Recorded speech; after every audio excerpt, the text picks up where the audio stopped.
Oh yeah, do-do-do-do-do-do. Oh yeah, do-do-do-do-do-do. Saw the moon on TV when I was just a boy. A shiny orb of mystery my chest would fill with joy. Said to my old man, one day I'll build a ship. He laughed so hard he spilled his coffee, took another sip. I'm building my model spacecraft out of glue and dreams. Cardboard wings and soda cans, duct tape holding the seams.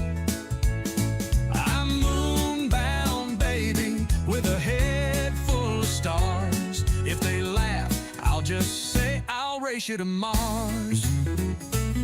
My garage is chaos, screws and bolts on the floor. My neighbor peeked and said, "You sure this thing'll soar?" I said, "It ain't about the flying, it's about the heart." He shook his head, muttering, "Where do you even start?" I'm building my model spacecraft out of glue and dreams. Cardboard wings and soda cans, duct tape holding the seams. I'm moon-bound, baby, with a head full of stars. If they laugh, I'll just say I'll race you to Mars. Now the wife's got questions like, what's this in the sink? And why the toaster's missing wires, babe, I need a drink. But when she sees my rocket, she'll know I'm not a fool.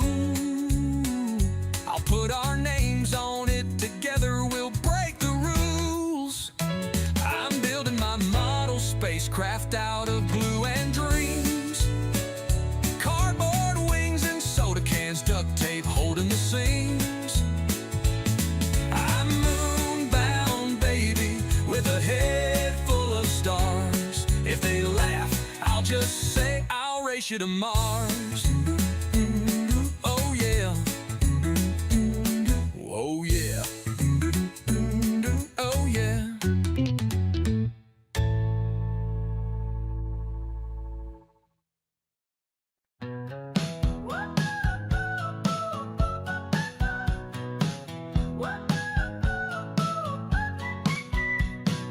In the basement with glue and some tape, building dreams in a tiny escape. Saw it on TV when I was just 8. Now I'm 63 and it's looking great. Rocket to the moon on a dime store plan, built for a crew of my Lego man clan. NASA's got nothing on my grand design. If it don't explode, it'll work just fine. My wife keeps asking when I'll get a job, but I'm too busy playing space heartthrob. Tinfoil wings and a Pringles can. Who needs a paycheck when you've got a plan? Rocket to the moon on a dime store plan, built for a crew of my Lego man clan. NASA's got nothing on my grand design. If it don't explode, it'll work just fine.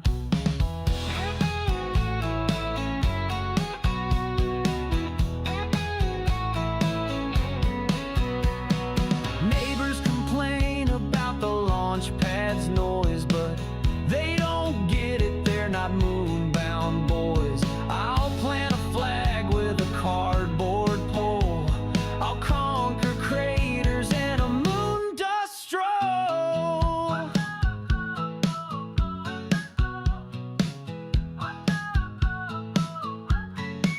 So here I stand with my goggles on tight. Helmet's a salad bowl, but it feels just right. If this thing takes off, they'll know my name. The man who made the moon his backyard game.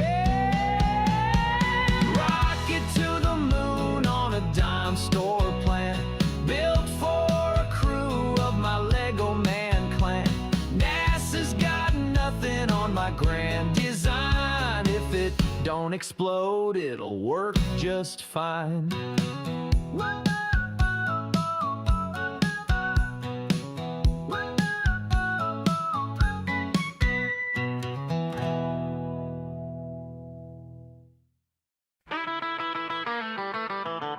Science fiction models on the table again.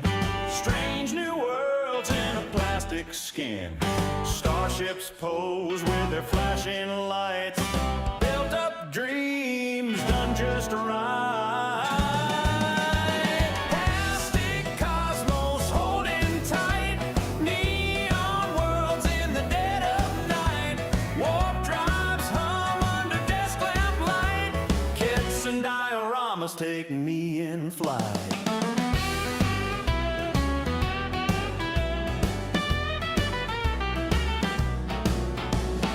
Cutting sprues with a razor blade.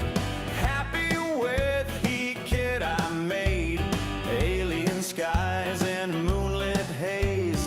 Chasing stars through my model maze. I'm a demigod with a cool death ray. Building warp-driven ships on.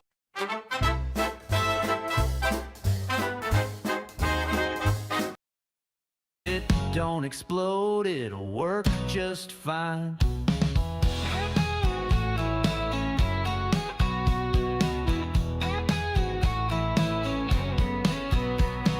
Neighbors complain about the launch pad's noise, but they don't get it, they're not moon-bound boys. I'll plant a flag with a cardboard pole. I'll conquer craters and a moon dust stroll.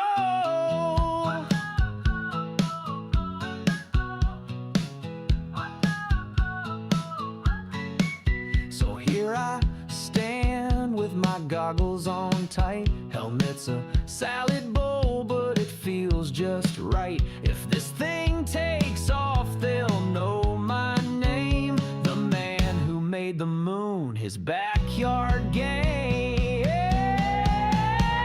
Rocket to the moon on a dime store plan. Built for a crew of my Lego man clan. NASA's got nothing on my grand design. If it don't explode, it'll work just fine.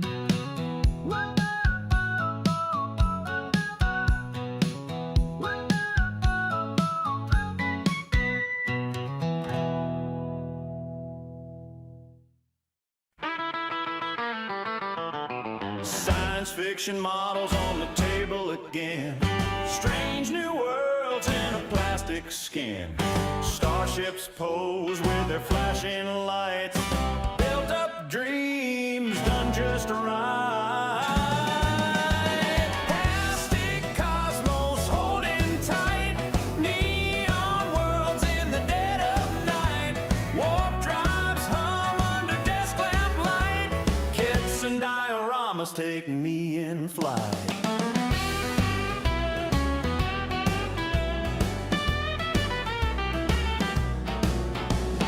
Cutting sprues with a razor blade. Happy with heat kit I made.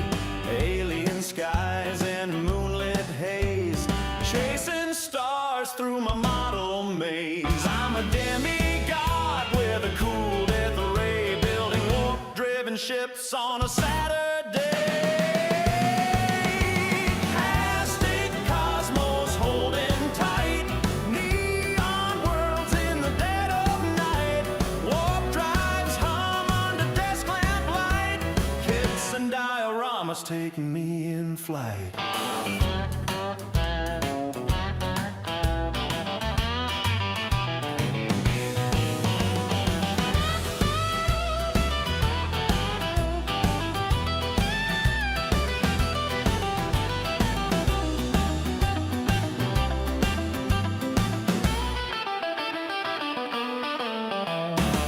Lost in a world of plastic and dreams. Staring at panels and sanding down seams. Blue fumes rise and fog my brain. Rockets and saucers and aeroplanes.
Ba-doo-doo-doo-doo-doo-doo. Saw the moon on TV when I was just a boy.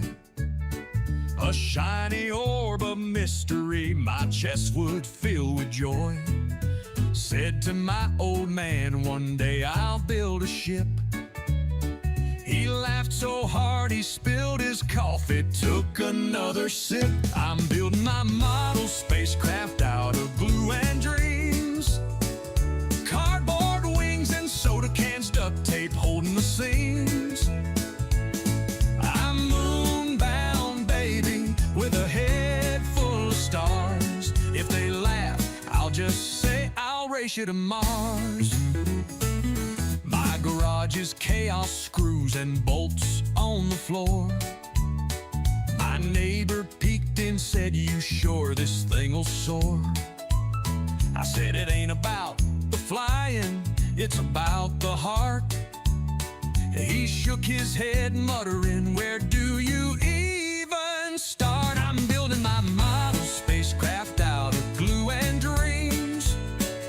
Cardboard wings and soda cans, duct tape holding the seams. I'm moonbound, baby, with a head full of stars. If they laugh, I'll just say I'll race you to Mars. Now the wife's got questions like, what's this in the sink? And why the toaster's missing wires, babe, I need a drink. But when she sees my rocket, she'll know I'm not a fool. I'll put our names on it, together we'll break the rules. I'm building my model spacecraft out of glue and dreams. Cardboard wings and soda cans, duct tape holding the seams. I'm moonbound, baby, with a head full of stars. If they laugh, I'll just say I'll race you to Mars. Oh yeah. Oh yeah. Oh yeah.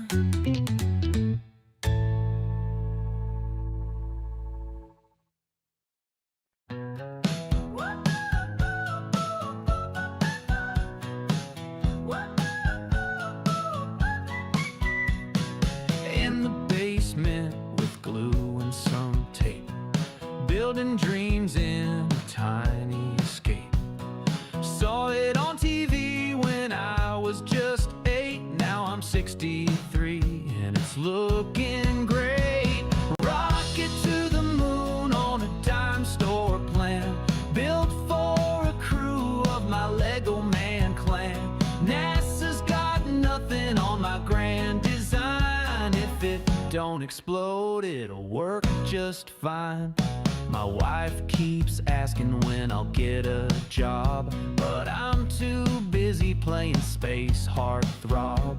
Tinfoil wings and a Pringles can. Who needs a paycheck when you've got a plan? Rocket to the moon on a dime store plan, built for a crew of my Lego man clan. NASA's got nothing on my grand design. If it don't explode, it'll work just fine.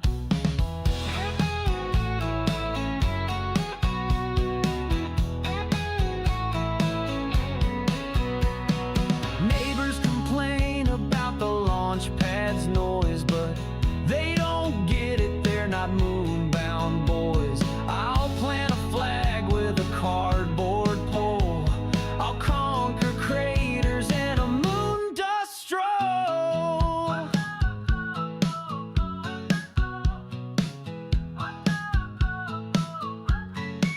So here I stand with my goggles on tight. Helmet's a salad bowl, but it feels just right. If this thing takes off, they'll know my name. The man who made the moon his backyard game. Rocket to the moon on a dime store plan, built for a crew of my Lego man clan. NASA's got nothing on my grand design. If it don't explode, it'll work just fine.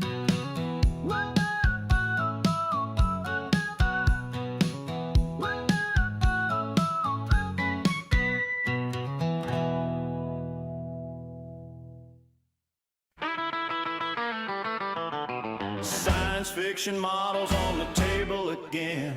Strange new worlds in a plastic skin. Starships pose with their flashing lights. Built up dreams done just right. Plastic cosmos holding tight. Neon worlds in the dead of night. Warp drives hum under desk lamp light.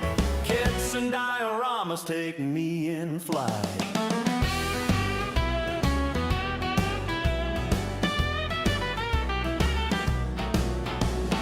Cutting sprues with a razor blade.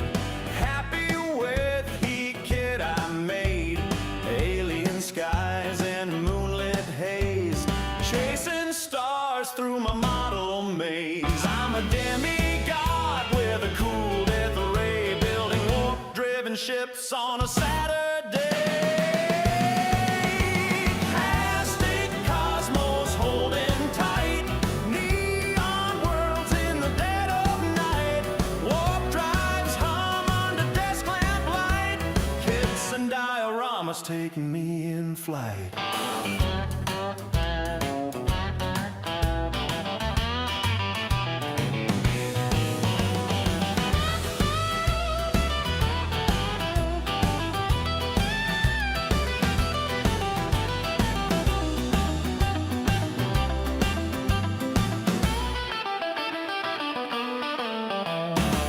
Lost in a world of plastic and dreams, staring at panels and sanding down seams.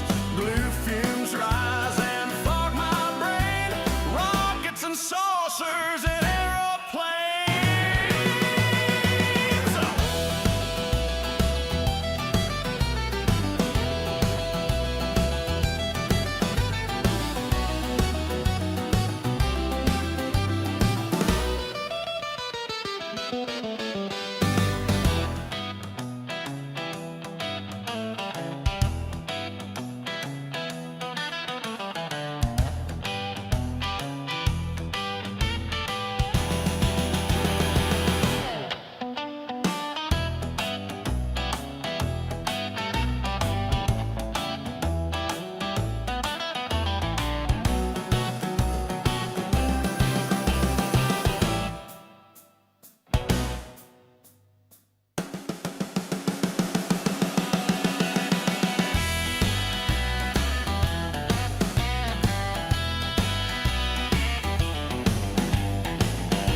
Going hot.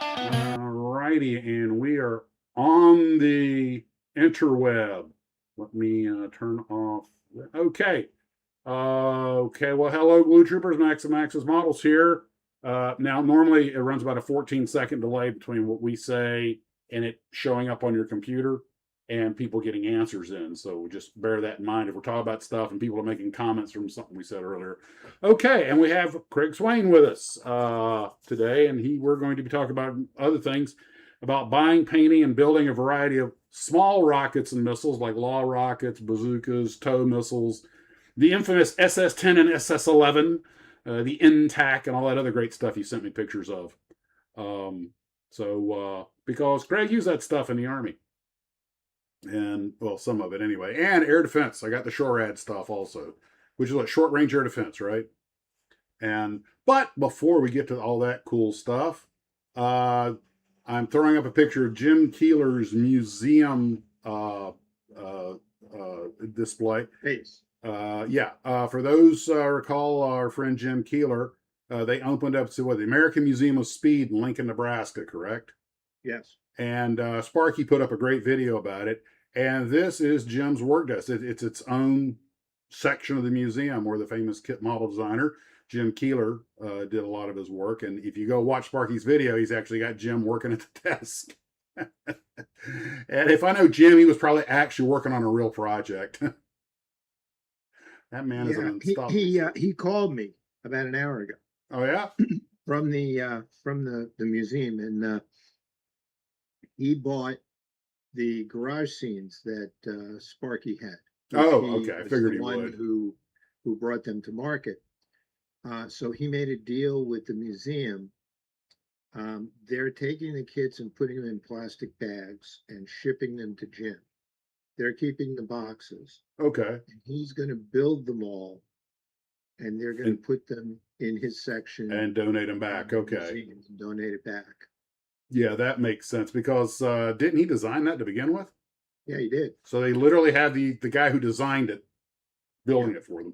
Okay, so also real quick, a couple of real quick things. First off, or second off, this By the way, I don't think your new guest got the latest memo what? about the blue shirts. Coincidences happen. He's a Southern boy. He ain't wearing no Yankee blue. So this is ironic. We have the two Yankees up top and the two Southern boys down on the bottom screen.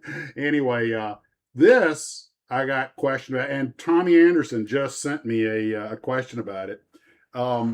This is from a company called Mitsuwa out of Japan. I think I'd heard of them. They started in the mid 60s, and I think they stopped making models around 2000. Anyway, you will notice that this says PT-73 because we had that thing on McHale's Navy recently. However, this is a perfect end run around licensing. There was a real PT-73, although the boat in the picture is actually a Vosper boat, which is not what we used. But the PT-73 in the opening shot of the show actually was a modified Vosper, although it didn't really look like that. Anyway, this is how they managed to get a McHale's Navy tie-in without paying any royalties or license fees because it doesn't say McHale's Navy, it just says PT-73. Anyone who watches the show would catch the significance and maybe buy it, but they're not obligated to pay a license fee because that was a real boat number. And I thought McHale's Navy's number was 52. No, 73. PT-73, baby. And so anyway, that was very clever of them to do that. And although that doesn't look anything like McHale's boat. Now, as we mentioned, McHale's boat at the beginning of the show was a Vosper that they modified. The two of them you see in port were actually, I think, 67-foot Air Force rescue boats that they modified. But if you want to know what APT boat looks like, you better grab a particular one because didn't know two of them look the same. Not only were they constantly changing the designs on them, but every boat commander made his own modifications to the point there almost wasn't a standard boat. Anyway, I wanted to cover that real quick. And now we shall get into the missilery. Now, Craig, real quick, why don't you give folks a rundown on your background with the military so they understand this is your sort of your wheelhouse. Well, it gets kind of complicated, but no, when I first got into the Army back in late 80s, I had been enlisted and had a I guess you say communications background, radio communications background. But when I got commissioned, I was placed into the Armor Corps and did a little bit of work out at Fort Bliss and whatnot. Then the Army decided, well, we don't have enough air defenders, and so I trained on the air defense systems and was just about ready to get assigned out to an air defense platoon when they said, well, okay, now we've got with all the back and forth over things like Sergeant York and such like that. Now we really would prefer that you go back to the Signal Corps instead of going back to the Army. And so I spent the rest of my time, about 6 more years in the Army, doing signal work, doing communication work with radios. But at that whole time, I was down with infantry and armor units, back where I'd started at. Well, we'll start off with the SHORAD stuff here. And this stuff's on a timer, so if you need me to pause on one, I will. Just let me know. But and you know what? Okay, let's back up. Let's go. Start off with the first one here. Okay.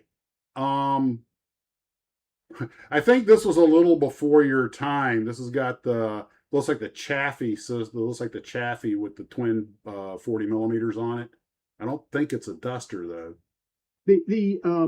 Well, I'm waiting for it to catch yeah, up. it'll be a few times slide here. Yeah, there you go. There you go. There it is.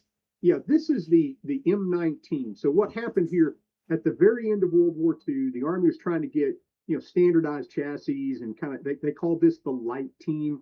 And so the M41 Chaffee light tank. They built self-propelled artillery, 105, 155 cannons, but they also built an anti-aircraft system. So they put twin Bofors on this, and this was really even when the Army went to Korea, they were still using it. The Army's intent was to replace all of the half tracks with the quad 50s and things like that. Replace those with this because, well, it had more heft, more firepower. But the reality is the Army liked those quad 50s, so they all kind of stuck around. But this is kind of the starting point for air defense, post-war air defense, is they start out with this M19. Again, it's on an M20, correct, John? It's on a M24 chassis. And it was a good system. And funny thing, or interesting fact about this is you see just in front of the turret, you see what looks like a megaphone or something sticking out there. That's the muzzle of a 40 millimeter. They carried spare barrels on this. They intended to melt those guns down and replace the barrels in the field. I mean, this was a really well thought out chassis, but it's not going to track a high speed jet as it's attacking. And the Army kind of knew where, that there's a limit to how long this is going to be viable. Yeah, but it'd be great for supporting the infantry. And it was a lot of times they'd back these up into gaps in Korea, and they would just pump away with it.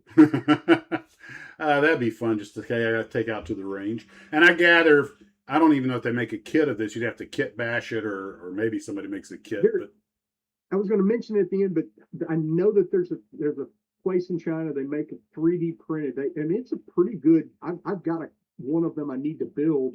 That it's a good 3D print. It just what concerns me about it is that 3D printed plastic. It's really, if it's not exact, it's hard to get it to shape and sand and such. It is, depending on the medium. And I gather if you got one pretty much olive drab with white markings would be the standard.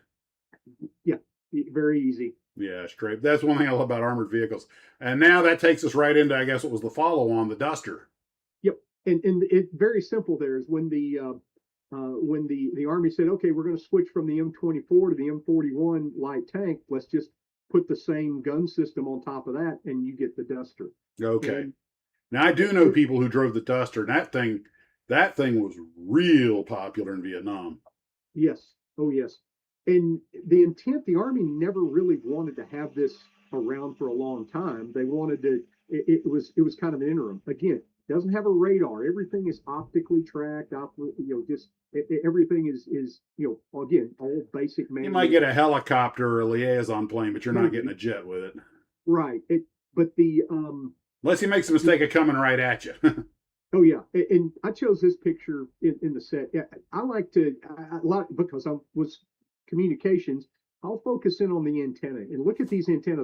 They've got these bracketed off. They're kind of it's a standard mount, but it's not a very common mounting. How they've got those set, and on one side you've got the full receiver transmitter. On the other side is just a receiver set antenna. And I like how they kind of set those up. They were brush guards and also guards to prevent the sensitive electronics from getting hit by bullets and things like that. And so you see that a lot in Vietnam. You don't see it a lot here, say in CONUS or in Europe. Mm. And the little details, rivet counting, if you will. And a nice thing again, olive drab and lots of dirt. Yes. Yeah, pretty straightforward. Use the antennas for if one of them is for just a plain old FM receiver transmitter, that's the one that's on the left in this view. The one on the right is just a plain receiver. So the radio net would be the one on the right. The receiver transmitter would be, say, the platoon net, where the platoon leader would yell at them, say, park over there and shoot up the tree line or whatever, and the crew could answer back and say whatever. The other radio, the receiver, would probably be in an air defense scenario. It would be the air defense warning network. Radio network where, hey, they're just going to receive. They can't get on that net and transmit back. But probably in Vietnam they used it for command nets or something like that, so that they could hear what's coming down. I notice they also have an M60 for close in dirty fight in case people get a little too close. Yes, which are always prudent because they didn't have a bow gunner. Oh yeah. Now, here we have some sort of radar guided M113 missile system. I don't know if those are intacs. You know what that is? No, this is the MALD. So the Army in the late 50s realized, okay, we got to get some missiles. Not only do you need to have missiles, we need to have some radars that, on there to both search for the enemy targets as they come in and then guide the missiles onto the target. So the Mauler came about. This was basically, let's put everything all together on a 113 chassis, and there you have it. So at the top is the search radar. That pie pan or whatever you want to call it off to the side, that is that's the tracking radar, the beam guidance radar. So imagine, that was equivalent to, like on your F4 Phantom, the radar set that's going to give there's an antenna in the radome of the Phantom that gave the illuminated the target. But in this case, instead of illuminating the target, it's providing the beam guidance that the missile will follow. So it's not illuminating the target, it's just telling the missile where to go. And you see that they had two different varieties here in testing. They had a 9 missile launcher and a 12 missile launcher. Well, the problem with this whole thing, besides the fact that, I mean, my gosh, the clearance on this was just, I mean, there's no way he could make it through a town. I'm assuming this thing retracts. No, it didn't. No? No. And You're driving a circus tent through the city. Yes, because the reason it can't retract is the back of this thing is filled with, it had to have a spare generator, batteries. I mean, this thing was a power haul. I never even heard of this thing. Here's how the missile, and there's a couple slides more you'll get to see the missile, but they had variations of this. This is the 9 missile launcher. They had one that had 12 missiles on it. And the guidance was, okay, you fire the missile that, you spot a target, you fire a missile at it. The beam guidance radar is telling the missile where to go. And you've got all the crew and the primitive computers in there figuring out where does the missile need to go. When the missile gets in close proximity to the target, a infrared seeker kicks in and lets it go in, and that's what it gets attracted to the exhaust, and boom, plane go down. Well, the problem with this, I mean, this is in the 50s when, my goodness, the Sidewinders could barely operate. So the Army was really reaching with that guidance system. Yeah, 1950s electronics. That means there's tubes and things in them. Oh, yes. And you know how well they handle G-loading. I would not doubt that there was a slide rule as a standard issue on this. But that would make I'm sure no one makes a kit of that. That'd make a heck of a kit bash. Now, it would. Tell me though. So bad. Huh? Yeah. Go ahead. No, it got so bad with this program that they finally said, okay, ditch the guided missiles. Let's put some unguided Mighty Mouse rockets. The same ones the Air Force was using, on the Scorpion and whatnot. And they said, well, we'll put some pods like that and just shoot point blank at the Air Force couldn't hit anything from their airplanes. You're not going to hit anything from a track. But tell me honestly, that does not look like it just rolled on the set of a Godzilla movie. Yeah. There it is. 16 minutes. 16 minutes in. 16 minutes, guys. Okay. But around about 61, the Army realized that this just isn't going to work. They really were putting everything, the radar system, the missiles, everything into one piece, and it wasn't going to work. Yeah, that's Especially if the enemy sends a radar homing missile in on you. Yeah, well, those didn't exist yet, but I think this is your 12 shooter in the next frame. Yeah. I mean, if the thing, I'm sure it wasn't terribly effective, but I mean, if the thing it needed to be on a second vehicle that we could lay down on and then erect it later. But I never even heard of this thing before, so I gather it never got past testing. Oh no, it never got out of testing. Thank goodness. I mean, if this would have, yeah, it would have hurt somebody, and it wouldn't have been on the bad side. There's several cities in America that could use some of these right now. This next thing it's a color photo, but the smoke. I assume they launching. Yeah, it should be the missile actually launching. So that's on that same system. Yeah, they actually had the missile. Yeah. I assume they closed the hatches. Yeah, I've not seen a static picture of one, and I imagine it went through many iterations during all the development, but. It looks to me like a miniaturized Hawk missile. That's what I was thinking. It looks like a Hawk. Yeah. It's for aerodynamic form, but I know the guidance was much different. And did they close the hatches when they fired the missile? What's that? Did they close the hatches on the vehicle when they fired the missile? That was the other part of the problem. So you saw the exposed missile sticking out of the launcher. Dinner just showed Uh up. huh. And so they would shoot, Did I get they in would the shoot off screen? one of these missiles. And Sorry. you see all the back blast.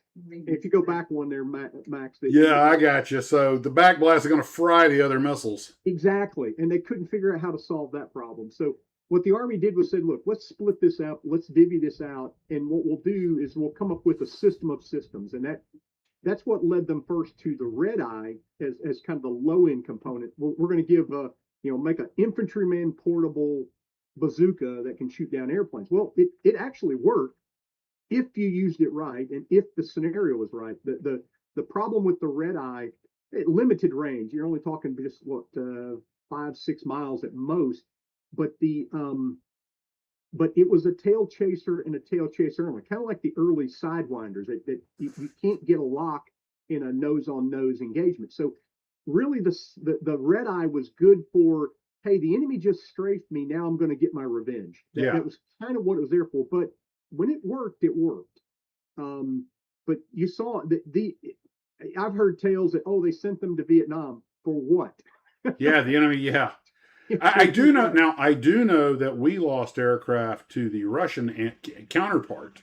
Yes. And I actually worked with a former retired Sky Raider pilot, and he said those things were what brought down most of the Sky Raiders in his squadron because they worked day or night, and they were way more accurate than the Zeus 23s, that were on hand cranked trailers. And he said we actually lost quite a few Sky Raiders of these things. Because they were, these are the Russian ones. What is it? Was it the Grail? Our code name Grail. I think they call it Strela. Strela. Yeah, Strela. Mm-hmm. And Strela's, I am familiar. The Strela actually has a pretty good record. They brought down a couple of airliners in Africa. The SA-7. Yes, A7. And it was definitely not something to trifle with. Now, as I understand, the Red Eye just had a charge, because you notice there's no plume. It had a charge that popped it out of the tube, and then the motor ignited to clear the shooter.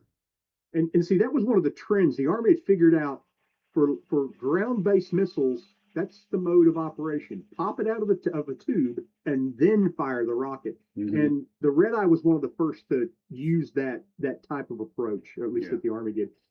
Concurrently with the Red Eye, the Army said, okay, we're going to also bring in a gun system because guns are good. We're going to bring in the Vulcan cannon the Air Force is working on. We're going to put it on a ground mount, put that either on a 113 chassis or on a towed chassis, and give it a lot more ammunition the Air Force can put in a fighter plane, and then give it a ranging radar so that the gunner doesn't have to guess at the range and whatnot like that. And here we go. There's the Vulcan, and this particular the Vulcan system, it served from, I don't think they sent it to Vietnam, but it served from about late 60s all the way through. I mean, they didn't retire these until the late 90s. They had a long life. When I was enlisting in the Army, I went to the recruiter in '78, and they have back then they had film loops that you plugged into a viewer to watch, and one of them was air defense artillery. And I was the M61, I think. I forget the number, but anyway, I saw that thing. I went, that is the toy for me. And I seriously considered going air defense artillery when I saw that thing. And of course, they were. I don't think they ever shot at an aircraft in their career, but they were the devil. They had a few cases where these were called. I mean, but not in U.S. service, but in foreign service, and they were credible for, like, say, a point defense. My experience with them, I got to go to the range with a Vulcan platoon and as the platoon leader. So I'm driving in a standard 113 with the 50 cal, and there's 4 Vulcans on 2 on each side of me. Because the gunner in this picture is setting up. Normally he would sit down in a seat, and he's got a very limited view. And so what I would have to do is call out to the gunner, say, Vulcan 1, there's a bunker at 2 o'clock, at your 2 o'clock, and he would turn the traverse over to his 2 o'clock. I would fire the 50 cal, and he would follow my tracers onto the target.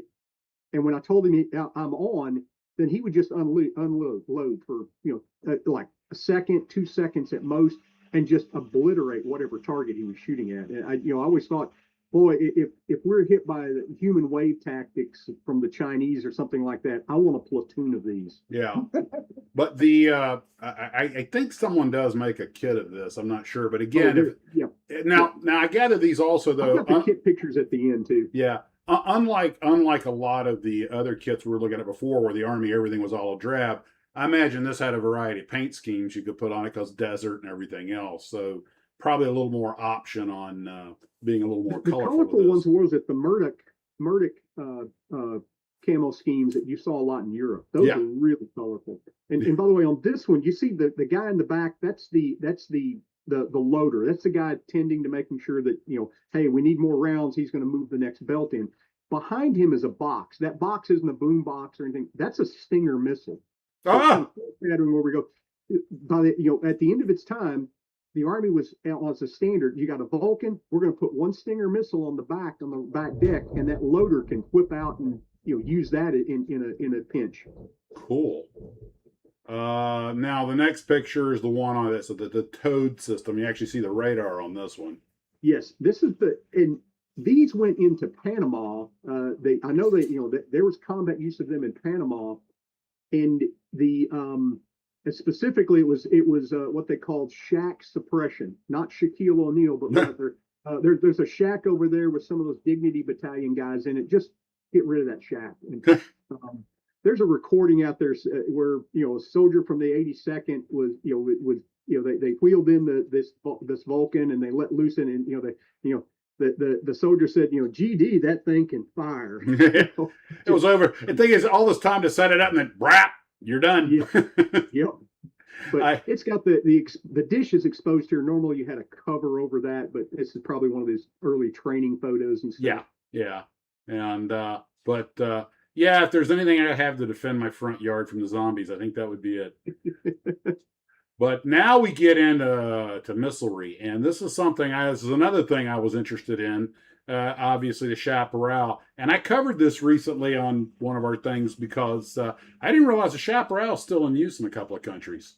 Yes, and basically ground-based sidewinders, although the missiles are different. Yeah. So this is it's not a 113 chassis, but it's a cargo version track that was same engine and suspension with a different body. Yeah. And and this is actually for model building. Okay, of note, this is a late model chaparral. You can always tell right off the bat. There between the missiles on the near side, you see this big cylinder there. That's a FLIR. It's a forward-looking infrared. The first versions didn't have that. It's not until the mid 70s they got generation 1 FLIR, and then in the 80s they got generation 2.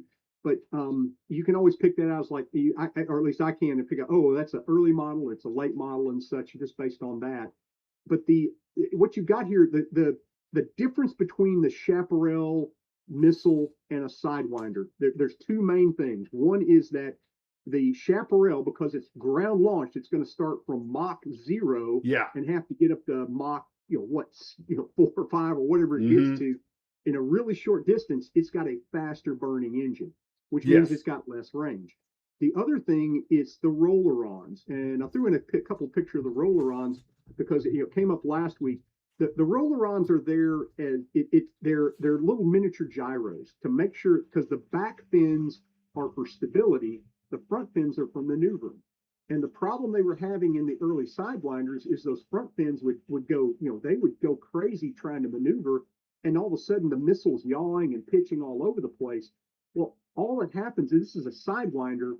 What happens is the wind against those rough, they look like saw blades or something, but the wind against them starts them rolling, and it becomes a gyro, and those tabs will always stay true in their direction, and it helps the missile be stabilized. Well, the chaparral, to reduce wind resistance and weight, only had 2 of these instead of 4.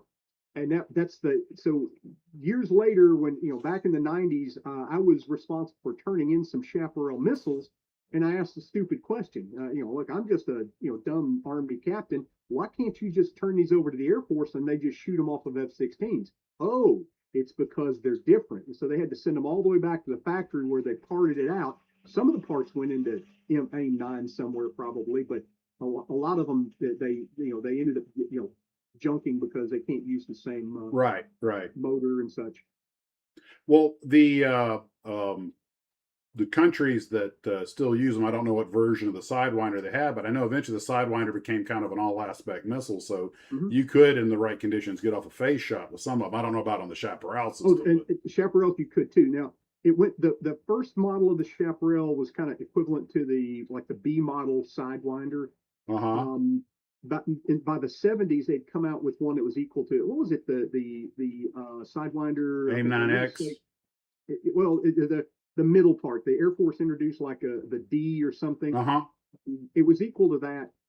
In the 80s, the Army and Air Force kind of went different ways. The Air Force went to the AIM-9L seeker, and the Army went to a ground radar or ground enhancement, one that was really focused on reducing the ground IR signatures and stuff.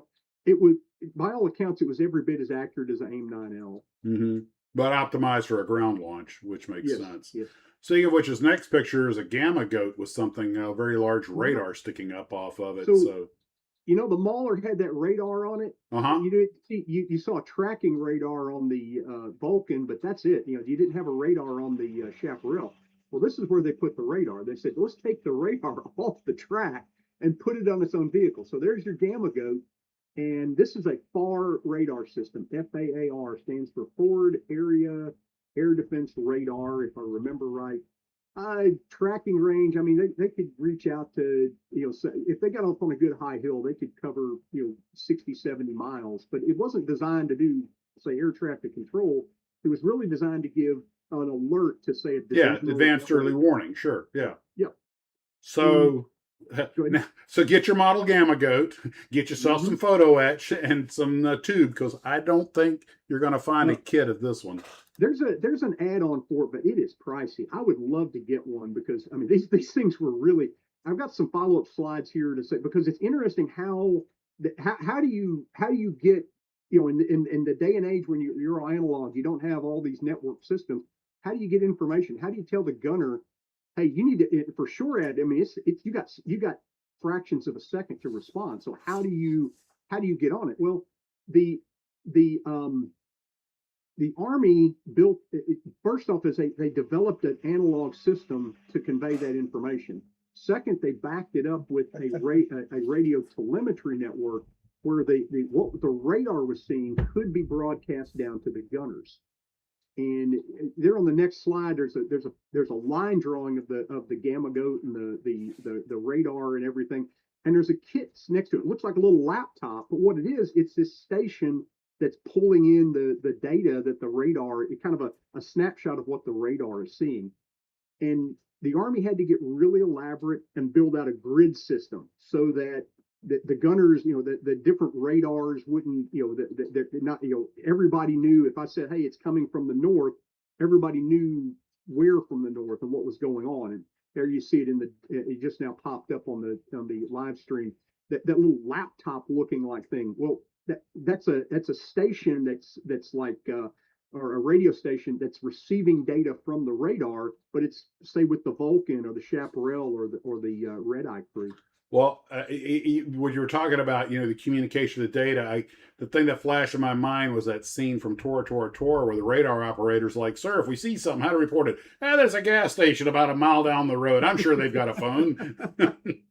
Yeah. And in this part, and like I say, what they did is they said, okay, we're going to give you a template of grid squares, and we're going to give them names that are, make sure that they don't sound alike. Like, you're playing Battleship. Yeah. And so in the example, they go through and say, okay, that's another, I think we skipped ahead to the Sidewinder there. I may have gotten them out of order. Oh, no. That was me. I had scrolled ahead. One or two of the graphs and stuff I dropped out, but I'm looking for it now. Okay. That's okay. But the bottom line is you got these grids that were given names like Lemon and Ruby and whatnot like that. And so you coordinate this across the entire division where the radar said, I'm going to be located here. And that means I'm in grid square lava. And these are 10 kilometer by 10 kilometer squares. Because if you go to the standard Army 1 kilometer, by 1 kilometer square, well, I mean, the airplane is going to be gone by the time you tell them where it's at. So at 10 kilometers, kind of a happy medium, and there it is, and you popped it up. So the radar station would point out where they're at, and they would verbally communicate that by radio to the guys who are out at the gun stations, so that they could put it in this little target alert data display set, the TADs, and mark where the radar is and where they are. And so in this case, let's say the radar's looking at this, and I circled in red where the plane is, and they would come back and say that the radar on the radio, the radar crew would yell out enemy aircraft at Lemon 33. Well, by the time he said Lemon 33, it's actually down there at Lava someplace. Okay? Mhm. It's gone. But because the radar is actually real time transmitting to those TADs, the crew doesn't have to wait for the radio message that, hey, there's a plane coming in. They'll see the blip, and this is a display from the TADs. They will see the blip where the plane is in accordance with the radar. And so even if they don't hear that there's a plane coming in, they see the blip and they knew to orient. So it was a remote display. Yeah.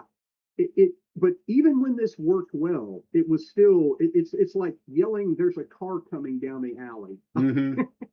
It's like when you're playing baseball on the street as a kid, the one kid, car, and everybody screaming. Yeah. But in my day, every time you get a division op order, somebody would have to say, okay, what is the grid reference? What's the crosshairs in the center of this air defense grid system? That way, allegedly, everybody would know, where they're at, where to orient, and everything. In my experience, it was like that was just part of it's like, okay, yeah, great. If I have time, I'll put that in. But most of the time, folks were more like, okay, I'll just look around myself. And because of that, the FAR got a bad reputation that it was just dang awful hard to convey the information that it was getting. Yeah, it's B9. You sank my battleship. Yeah. So the next thing we have, I think, is the actual Stinger missile. Yeah. Which I didn't realize the bloody thing. I've always seen them, and I always thought they were green, but apparently it's like this off-white.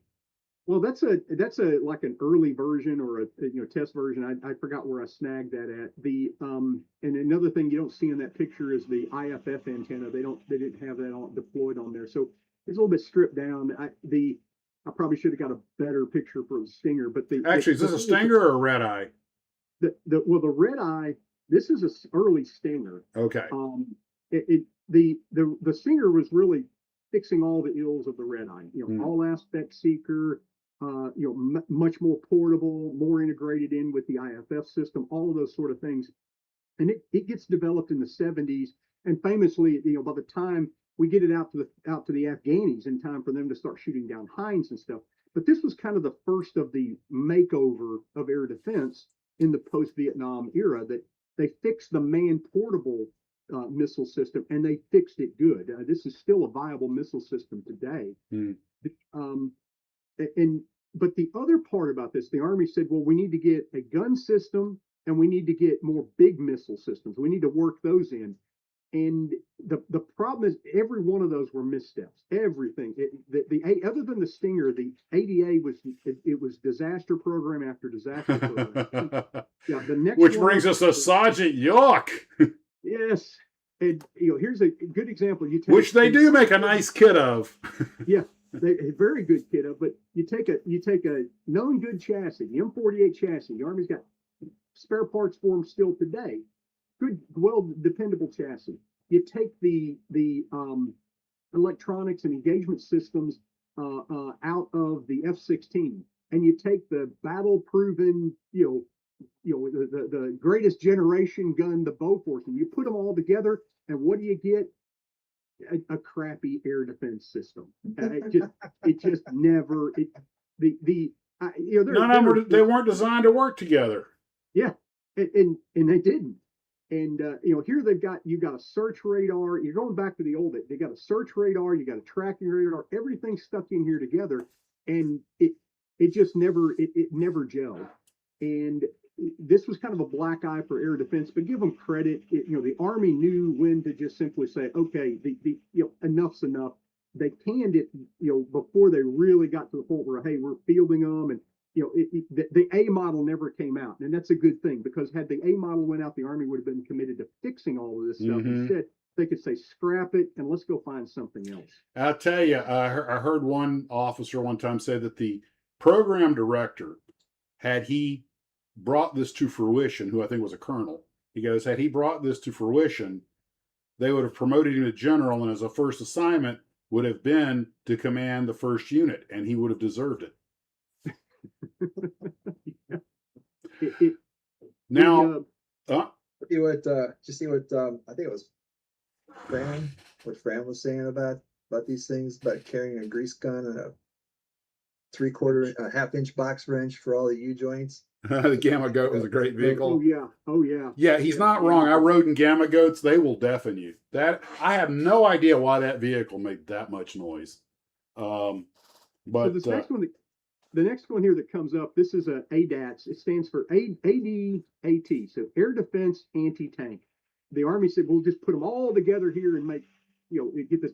So that turret there is unmanned. You've got every sensor you can imagine, anything you can name. I mean, I imagine they probably had, ultraviolet sensors in this thing. I'm joking, but IR, optical, everything. You got a 20mm cannon. You got a search radar. You got all this junk on there. It's an unmanned turret. So the crew is in the back.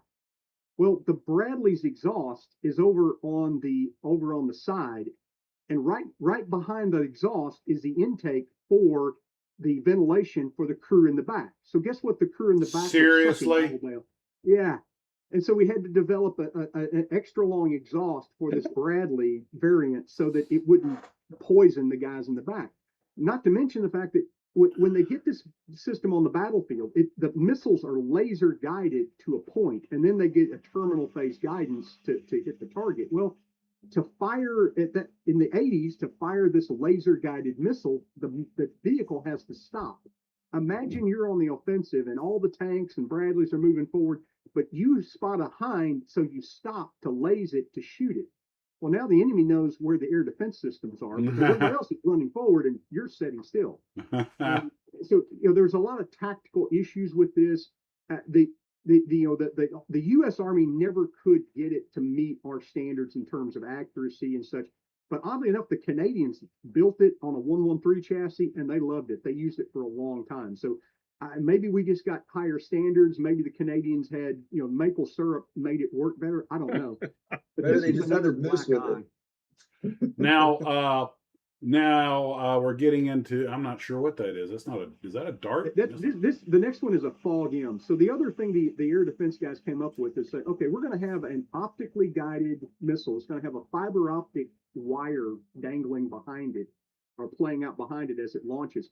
The big fear that everybody had in the late 80s was the Russians were going to get battlefield helicopters and hide them behind a ridge and ambush us as we attack. Why? Because, that's what we were doing with the Apaches and the Cobras. The Russians would probably do the same. So this was designed to beat those, where, okay, we'll launch this up vertically. It'll come down on top of the helicopters on the other side of the ridge, but you've got to guide it optically because we don't have any radar or other sensors that can find them over there. So you pop this up, it flies over to the other side of the ridge, finds the helicopter, shoots it down. Well, along the way, somebody came on, and you'll hear this on the internet, it was designed as an anti-tank missile. Well, after they started testing it, they said, hey, this could be a really good anti-tank missile. Oh, yeah, it could. But the problem that they kept running into at that time is the fiber optic would just snap. I think the failure rate was like close to 30-45%. The failure rate would break every time when the missile was launched. So yeah, you get some that work, but a lot that. And the idea was they were going to put these on a Humvee. You'd have like eight of these missiles on the back of a Humvee. You pop a couple off. Take out the helicopters, maybe take out a tank or two along the way. And a good concept, but it just, nowadays the fiber optic we have, probably we could have built fiber optic that was reinforced enough to do it, but at that time they didn't have it. And so I think it was around 92, they decided, scratch this.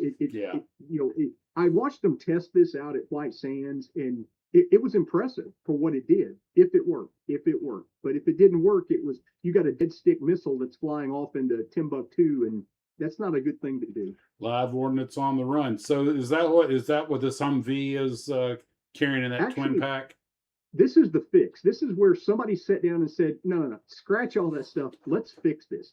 So they took a missile that they knew worked, the Stinger. They took a concept, a turreted missile system. They put it on a Humvee and said, okay, let's just make this simple first go around. Put it on a Humvee, give it a 50 cal for close-in support, close-in engagements if they need to. The first version of it, the poor gunner, he had no air conditioning, by the way. So he's out there in the desert. He's out in the desert. Trust me, this picture. I know roughly where this was at. That poor guy was roasting in there because that's out in New Mexico, and it is not. There's no cool day out there, and so they later put air conditioning units on it and saved the poor guys. But this is the Avenger, and to this day, this is the primary air defense system the Army is using. Stinger missiles, they've had a good run of those, upgrading them, getting them up, to the point where they can deal with the latest threats and such. But putting it on a Humvee was a they could have put this thing on, Army style, put it on the back of a M1 tank or something, a tank chassis, and it would have been a nightmare. But putting it on a Humvee, I got Humvee parts. I got no problem getting Humvee parts. Right. Light and simple and fast. Yep. Now, and so this. I was going to say, next one we go to the Bradley that has the same system, or is that a tow? What happened is, and so finally somebody, after about 8 years of use, someone said, well, why don't we go to the Bradley, take the tow missile launcher off of that, and put one of these Stinger pods on it, and let the Bradleys do air-to-air or surface-to-air engagement. And so the air defense batteries were starting to get these.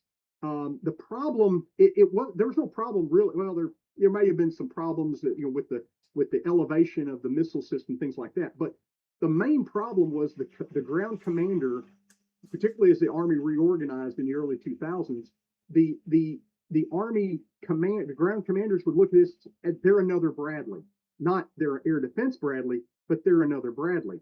And so consequently, they would get Bradley tasks. And think of it, shades of the 1940s, where the tank destroyers weren't getting tank destroyer tasks, they were getting tank tasks because they look like a tank. Well, that history repeats itself. Hey, it's a Bradley. Put it out there doing Bradley work. Well, hey, it doesn't have a tow missile launcher. It's got a Stinger. Don't bore me with the details. Go 25 millimeter. Yeah, I've got an armored chassis that runs. I'm going to deploy it as a. And Fran's right. Linebacker is what they call it. And there were some variations, and you see, now the ones that are still in service, they're festooned with all sorts of sensors and stuff. It's now they're championing these as anti-drone systems. There's a lot of play with these. So we have Tallery makes the 163A1 Vulcan. That's what it is, M163. And I think Academy does one too, but it's a knockoff of this if it is. Yeah, because what, Academy use somebody else's molds? No, say it ain't so, Joe. The 113 with Attitude. Yeah, and then of course we've got several people make the Chaparral. I built some AFV kits and they are really good. Yes. Although I'm trying to figure out which way the Chaparral is supposed to be facing. The cab, and it's kind of confusing because that cab, it's just a fabric cab. So this is the front of it. You got this fabric cab that you put over the top. Now in the Chaparral, the gunner is in an air conditioned, ventilated turret back there. The other three crew members are sitting up there in a fabric covered, open cab. Basically, I don't think it even has windows on it.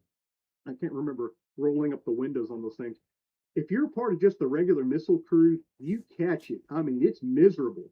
You get to a site, and if it's raining, you're throwing up one of those, pup tents or something. That's shelter house. That's about the best you got. Whereas the gunner, he's sitting up there high and dry in that turret. So it's always better to be the gunner on the Chaparral than it is anything else. What is over that position? What's that? Did they used to fight over that position? Usually it's the contest of who has done the best in gunnery, who has done the best in their training and such like that. So the guys are all trained the same. Yes. Okay. And of course we have the Tallery anti-aircraft armament set. I recognize some of Right in the this. middle, the Stinger. I'm not sure what that thing on the left is. The and once it pops up here for me, I think that's the French Mistral, or it's Yeah, the that it looks or the French. Swedish, yeah, the Swedish air defense. But I've always said that that with this set you can get just any of the Tamiya figures or modern figures or whatever, and very easily get a Stinger in there and do an air defense vignette.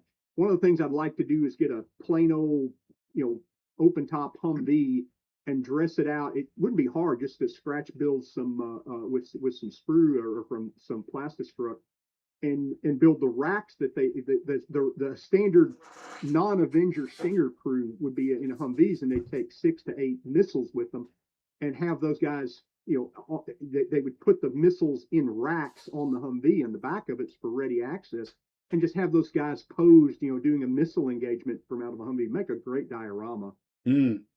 That would. And of course, here we have the one of the, it was a FEM 92 Stinger type man pad. I don't know if it comes with the anime character or not, but Stinger never looks so good. Now, there's they got this is it Avenger or Avenger? Avenger. Because as she spelled it Avanger. Yeah. I like the typo, but that's the early version of it without the air conditioning. I've got that kit and I built it, and every time I look at it on the shelf, I break sweat beads. But you can see here it's got that big tube underneath the missile launcher. That's a FLIR, and on the other side it's got a 50 cal machine gun. When they got these over into the OIF and OEF, there was no air threat, but you had all the air defense guys over there. Well, what do you use the Avenger for? Road security. Have it running up and down the roads in the convoys with that 50 cal. Don't need a Stinger, just the 50 cal. And so shades of what happened in Vietnam with the Duster, they were doing it with the Avengers. Then there's the Italeri. This one's spelled correctly, Hummer Avenger. Yeah. And I think Italeri they just took the Eshi mold and they upgraded it a bit, and they put the you can see the back on this one. You can see they've got the air conditioning unit right there. It's keeping that guy cool. Yeah, the big fan. Yep. Then we've got the Bradley, the linebacker, and I was surprised that these kits are already you're seeing a bunch of these now. Dragon. I'm not surprised, because they're kind of like, well, we've done every version of every tank. We need to find something new. What obscure piece of armor is out there we haven't made, especially if we can use some of our own existing molds. In fact, here you can just get the pedestal mount for the Avenger. Yep. And drop that right onto a Humvee. That's one that you see that in high value targets, in like DC and such. That these are not just Army things that they're deploying overseas. They're using them here in CONUS. And I wish AFV would just go ahead and build a Humvee to put this on. It would be a very good kit. And then you've got, of course, the Shorad Bradleys. And then I've as someone pointed out, I forgot who it was in chat that pointed out, it's like and you see where the Bradley on the left there, it's growing a tower of sensors. It's going to be as tall as that Mauler here soon. Well, please tell me those at least retract. Yeah, they do, but here's probably again the weapon system that failed but made a great model kit. Yeah, the Sergeant York, that thing would almost look at home in a World War II movie. Oh yeah. But the Russians made a system like that work with their Zeus 23-4. Yes. And but then again, they designed that all as one system. They didn't try to cobble a bunch of things together that were never made to work together. Yes. And I swear that I had an NCO that he'd worked on the prototyping and such. And he said, "Sir, I will tell you point blank, the only thing on that vehicle that worked was the BII, the shovel and the pick." Well, then after the Shorad stuff, we go up to the missilery, and we'll knock out real quick. Of course, we've got our darts. I built this recently. It comes with the Lance and the Dart, or the Little John and the Dart. And I have a little bit of a twisted fascination with Cold War era early missilery. because once again, it just all looks like it belongs in a Godzilla movie. But the SS-10 and the SS-11 and the NTAC, these are the ones. Let me slow these down a little bit here. And I think you went into a lot of detail on the Dart, and that we got it's wire guided. I would just say that the guidance on this, that you saw the stereoscope that the guy had on the box art. He had to have that because you had a parallax problem, because you can't have the gunner right behind that missile because it's going to blow him out. You can't have him in front of the missile for obvious reasons. So he's usually 10 yards, 20 yards. I think they built it to be up to 50 yards away. And so he's got to guide a missile onto a target he's looking at directly. And that means that it's just hard for the human being to count. You got to do trigonometry in your head to get that done. And so that was really the failure of it, the guidance system. And so the French missile, the SS-10, that as we scroll through, I'll catch it. Yeah, I got it. Okay. You'll see a guy with the world's largest rucksack hovering over this missile that looked like he pulled it out of the rucksack. The SS-10 used the same concept for guidance, that you're just guiding it onto a target with a flare, or tracking it via flare. But the advantage there, that what the French did was they said, look, we're only going to give them a 10-foot 10-foot cable. That's it. It can never be more than 10 feet away from the missile, and we're not going to have a missile that blows out half of Green Acres whenever it launches. And so there you go.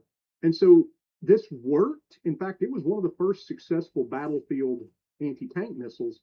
It worked, but the Army said it's still not good enough for us. And that's whenever they turned and said, what else can you give us?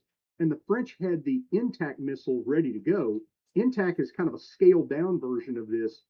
And the Army said, all right, we'll buy a batch of them, but we're not going to do series production. Normally the Army will buy a foreign missile and they'll do a U.S. based production. This is the case where they just bought a lot of them and said, we'll use them for 4 or 5 years until there's the NTAC there. We'll buy them and use them for a few years. It's the red. I know it's slow there. It's the missile that's got the red nose and everything on it. And we'll buy a few of these, use them, have them available. But our intent is we're going to replace them with something better. At the same time, the Army bought the SS-11 French missile, also it was Nord at the time. How do you pronounce that, Mac? The aerospatial? I call it Aerospatiale. Aerospatiale. Nord became Aerospatiale, and these are all their missiles. And no, these rockets were not smokeless. No, not even close.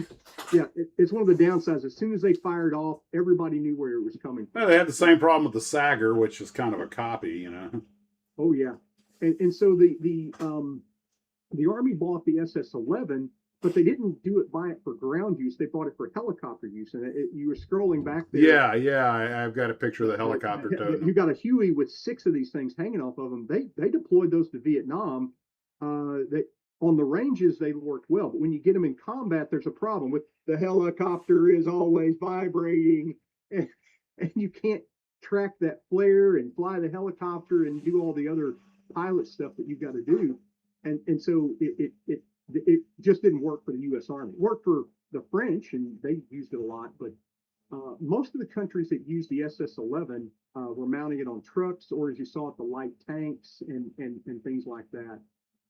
Yeah. I mean, and you have that AMX-13, which had that oscillating turret, that's an interesting, and it's a smaller vehicle. If you go up and see one, they're not that big. So something I would note, I don't know if you can pop me back on the camera. Yeah. There's a kit now. It's a Hobby Lobby special, the Huey Hobby Lobby special. Uh-huh. And maybe if Eric's on, he can tell us when they added these optional parts. You got to back up a little bit. It's blotting out. Hold it against your chest. Okay. Okay, now you completely disappear. You got to back up some. Now we see the mountain. You are invisible. You're in total stealth mode. Yeah, back away a little bit. Back. Keep going. Keep going. going. Back up to Toledo. Nope. Okay, slowly move forward. Get up on the top of the mountain. No, It- not working. He's staying invisible. It's something about the computer's having trouble ranging the distance. Pull it up flat against your chest. Press it in hard. They're gonna And, wait get as for far, us to and go as catch up far on the back as you live can. stream. Oh, there we go. Move it up just a little bit. There we go. Now we can slowly see it. Yeah, I've seen that You can Hobby find these Lobby. at Hobby Lobby, but all that work. Now I need to flip it over because if you look on the side, you'll see.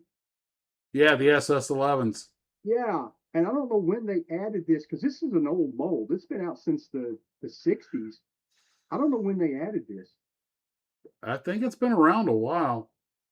But Yeah. I did see that Hobby Lobby. Is like, as soon as I saw it, it's got an SS11. So I was like, it's pre-tow. Yeah. And I actually had the pleasure of knowing a couple of guys that worked on some of those programs. One of them was the guy he worked on the UH when they tried to mount the 50 calibers to it. It did not go well. Yeah. Then, of course, we also have the infamous Maverick, which is, Mavericks are the easiest thing to paint because you can just paint them right on the rail, olive drab, and stick the decals on them. They're pretty bland looking. But you get into the toe. Now, I carried one of these, the M47 Dragon. Yep. No love affair there. And the Dragon was one of my favorite missiles. The way I look, what the Army came to is they said, look, the Intacts, they're not going to keep using the Intact, and all these other things were kind of dead ends. What they opted for is let's improve the guidance. Let's build the guidance so that the gunner doesn't have to track the flare and keep on the target and everything else. First improvement, just let him put the crosshairs on the target and put a computer in there that will calculate where the gunner's aiming and where the missile's at and bring them together. And so the Dragon, the TOW, both use that same basic guidance system to get to simplify this whole thing. The other thing they did, TOW stands for tube launched, Optically guided.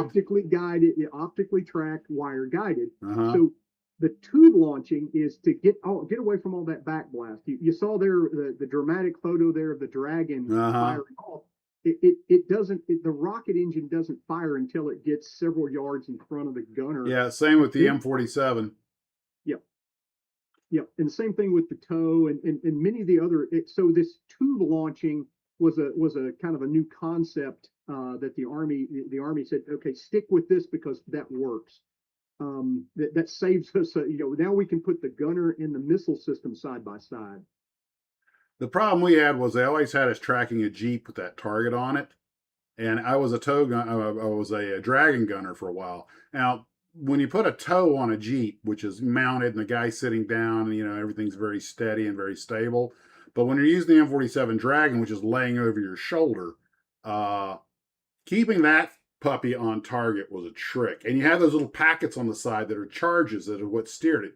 And once that, you see it, they're going to pop out of the thing, just getting ready to light the motor. But trust me, it was very hard to hit anything with a Dragon because just your breathing moves the sight up and down. And the best use I saw with these in the mechanized side was that the Army issued yokes that you could, in the 113 you got the drivers and commander's hatch, and then behind that you got this square hatch for the crew. The crew hatch, yeah. And you could pop that open, and there was a mounting point in Vietnam. They used them for M60s and such. Well, by the 90s, we were putting those yokes for the Dragon there, and they were putting the Dragons on the back. And I used to laugh about it and say, well, you got the poor man's improved tow vehicle there, because Dragon's got the difference between the TOW and the Dragon when you boil it down to capabilities is the Dragon only has a 1,000 yard range versus 3,750 or something. Well, that's because it's man portable. And I was in an airborne unit, so we carried them and we fired them like this guy sitting down. Yep. So, there was you had the bipod on it, but and a lot of times they had us on our knees firing them. And I was like, Jesus, man, my breathing is making the sight go up and down. Oh, yeah.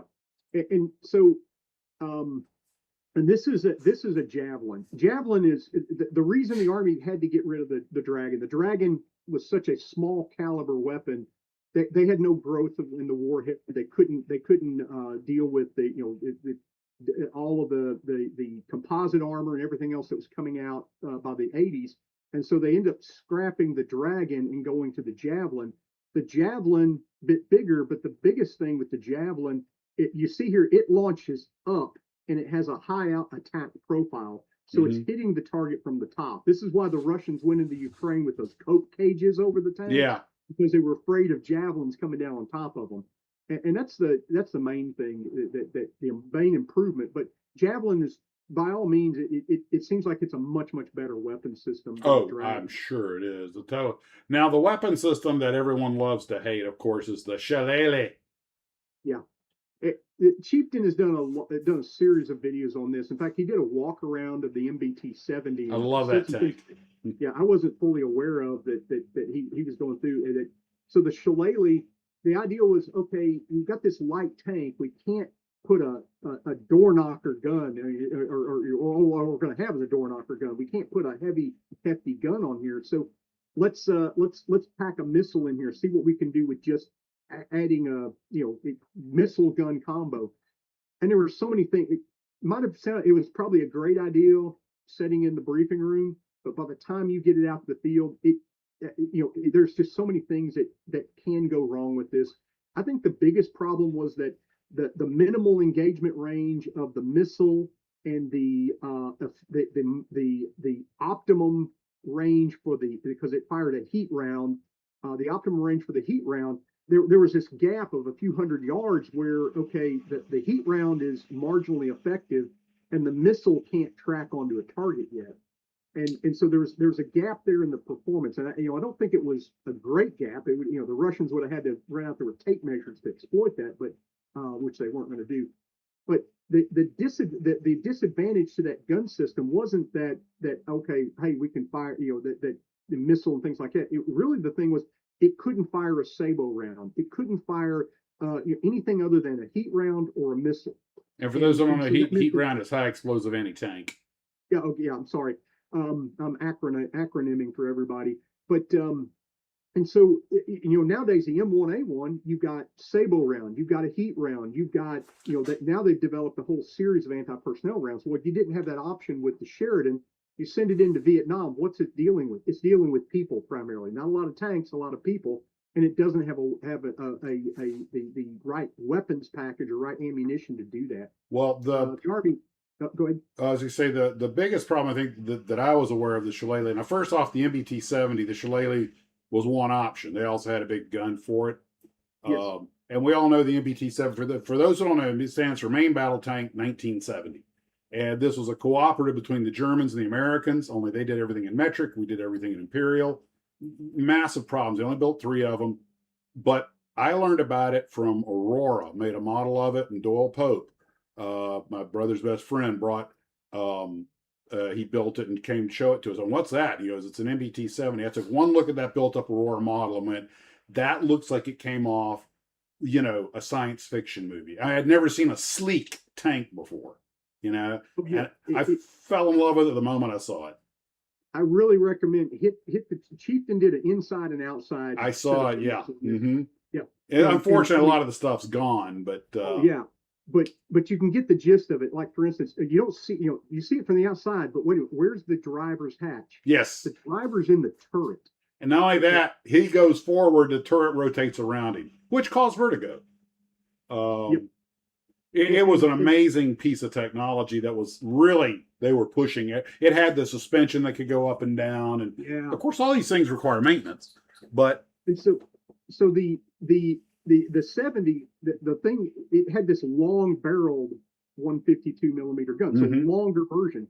And the reason they opted for that, the Germans were coming up with 152 millimeter Sabo and other anti-tank rounds, and they really intended for this to do tank on tank engagement more so than what they had planned with the Sheridan. But you were talking about the Shillelagh, the problems with the Shillelagh. I think the biggest problem was that the technology just wasn't there yet. It was very delicate. I understand because my younger brother, when he was a navigator, he was on Operation Just Cause. He was a Starlifter navigator. He did a combat drop.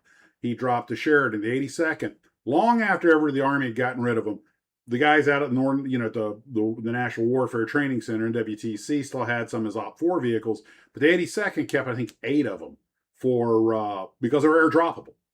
And he dropped the Sheridan on Panama International Airport. He goes, all those years of training to do an airdrop in the middle of nowhere with cell nav and plots and all this other thing.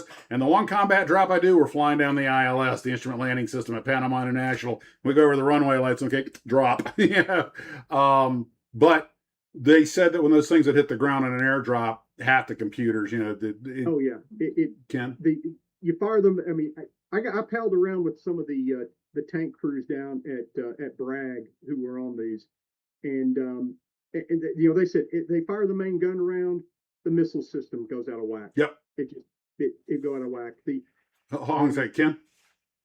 Copperhead Modeling says, I just sent you pics of the 132nd Huey from Hobby Lobby. Oh, okay. You guys keep going, and I'll go. Okay. I'll go dig that up.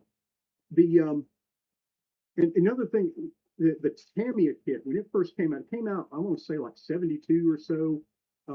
It was motorized. I mean, it had all the frills on it. I picked it up. I think I picked it up when I was in the Army. Got to be the late 80s or so. And I'm putting it together, and I was kind of disappointed because at that time I could go walk down to the motor pool and look at a Sheridan.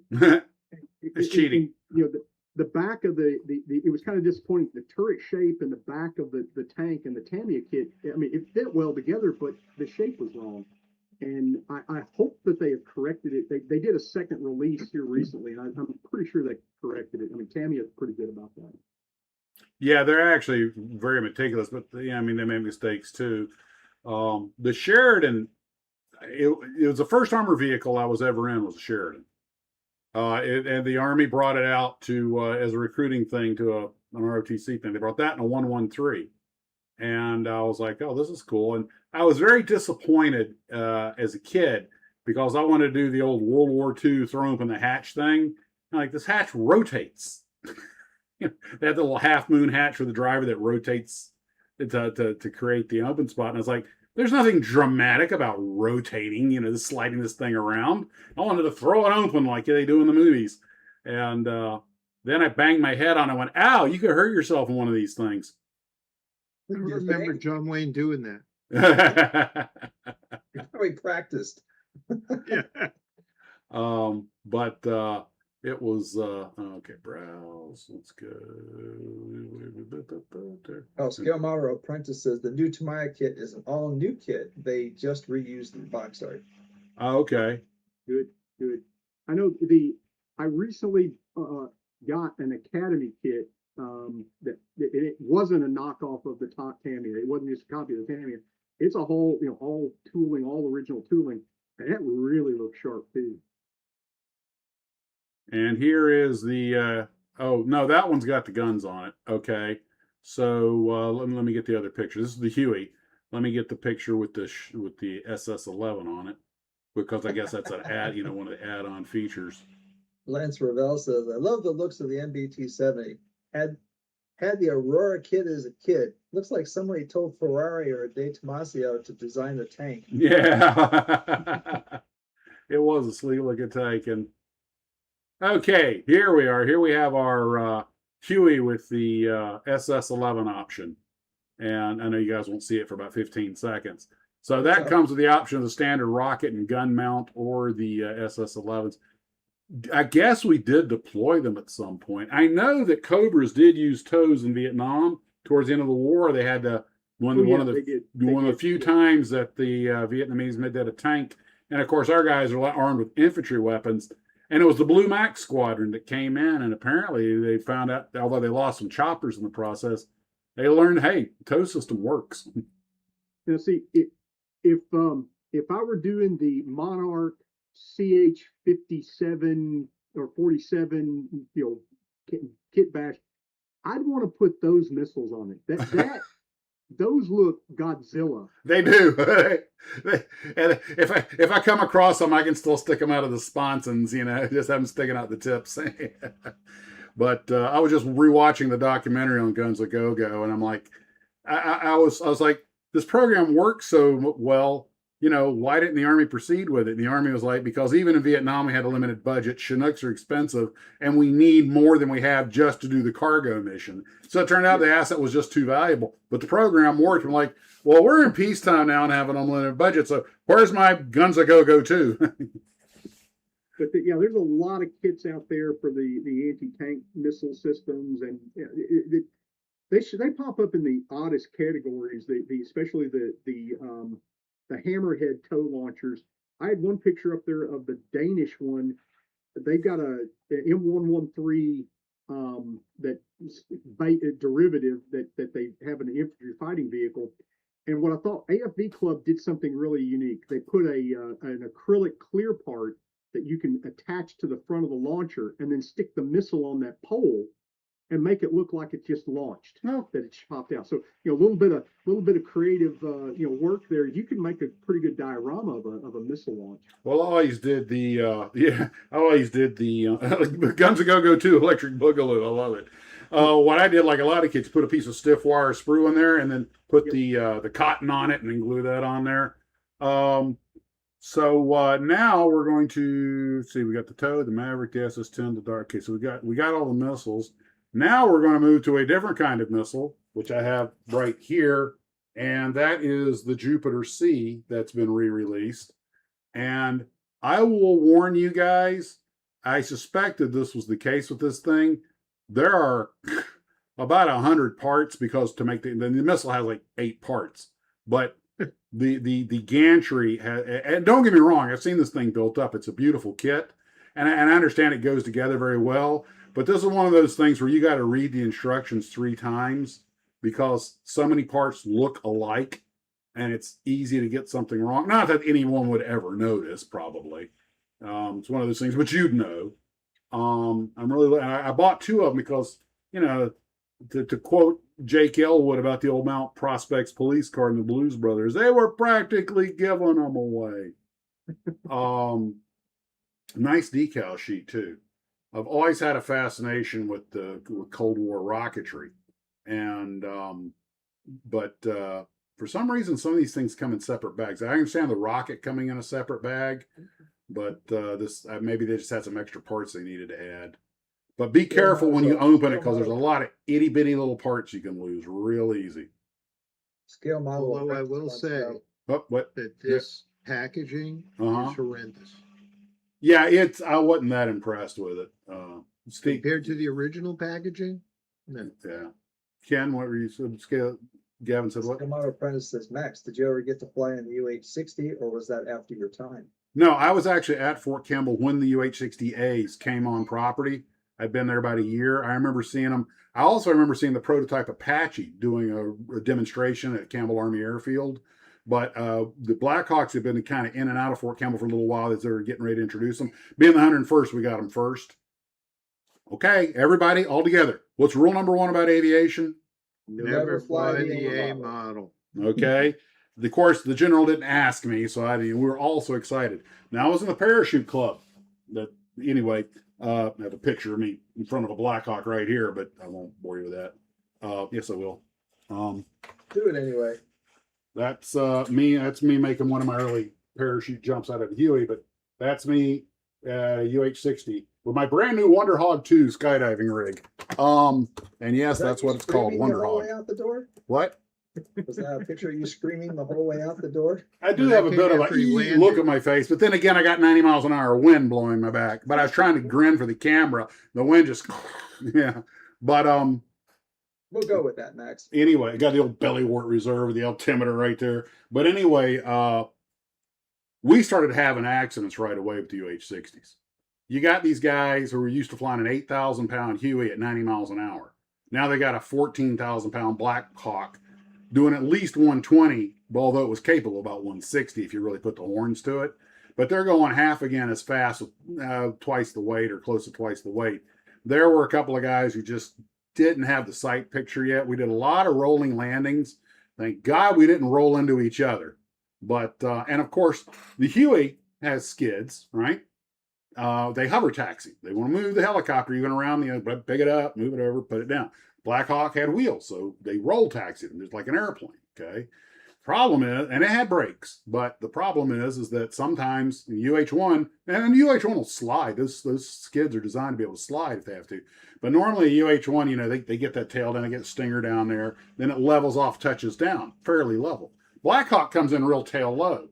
That tail wheel starts bouncing, which is kind of like, oh, there's the ground down there. They set it down. Sometimes it's still rolling. And it was not uncommon for us to be in the back and see one of the pilots going all the way back trying to, air brake it and getting on the, it's like, you would have freaked yourself out being 18-year-old, his first time flying in a UH-1 at night, okay? Coming back by my very first field training problem. I was so excited. Because I was 18 and just joined the Army, and we're flying, I'm hearing pipeline, and Fortunate Son in my head, as we're flumping along. And then once they get out of the tactical area, they're doing Nap of the Earth in the dark. Oh, this is so cool, and it was cold. They made us shut the doors. Like, that's a drag, man. Don't get to hang out of the helicopter. So since the doors are closed, I decide I'll just look out the windshield. And guess what's filling our windshield? And I mean filling it. The helicopter in front of us. When they get near post, they go into a trail formation. All right? They only do that old echelon thing when they're out there maneuvering through the treetops. They have to climb up to about 1,000 feet or 800 feet to enter the traffic pattern at Campbell Army Airfield, because now you're going into controlled airspace. And they all line up, ducks in a row, usually 5 birds. And the first one, you want to be in the first bird, because he's setting the pace, he's flying. The second bird is adjusting to him. And as you go further down the line, they just start until the guy 5 looks like a grandfather clock ticking back and forth, because he's making all these adjustments. And we're about bird number 4, and I look up in front of me, and all I see is this tail rotor going back and front like this in front of us. I'm like,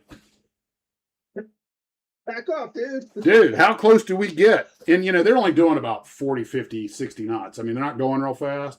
But you see the pilot doing this, and, we're starting, and I'm like, and that other one's doing that, and I'm kind of like, this is not smart. Why do you insist on doing it this way? But and then our barracks is right under every barracks at Fort Campbell's under the traffic pattern, but I would see him go by, and you'd see it every day, multiple times, 5 Hueys, steady, slight wobbling a lot, wobbling for dear life. And I'm like, it was almost comical. I'm like, I'm sure there is a reason why that probably dates back to the Korean War, that just nobody ever bothered to change the rule. That's probably about right. And what does this have to do my with the Jupiter introduction- Sea Kit? Oh, sorry. Got completely carried away on that. They don't call me Captain Tangent for nothing. I was a chalk commander, and we went in for a safety brief, and they flat out told us that, okay, you're used to walking up to the Hueys. For the Hueys, you walk straight in front of the Huey, you make eye contact with the pilot, and then you go to the side, because you want the pilot to know that you're coming. Mm-hmm. With the UH-60, you don't do that, because the UH-60's rotors are tilted down in front. Mm-hmm. And if you walk directly in front, so they walked us out there to a UH-60 that was static, and they had the rotor blade, right It's 11 feet up there. If you Yeah. walk straight in, it's gonna hit you in the head. Mm-hmm. That's all they had to do is tell me that once. Of But course, Once. But other people, they have to tell them 2 or 3 times. well, Yeah. That's And so something you sure want enough- to pay attention to.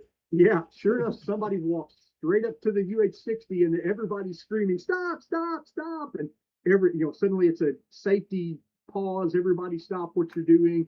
We all have to get reoriented. We all have to get retrained, because in the Army, you don't. yeah, train the person who makes you go as one guy does it, everybody gets it. Well, he was about to demonstrate where the phrase scatterbrain came from.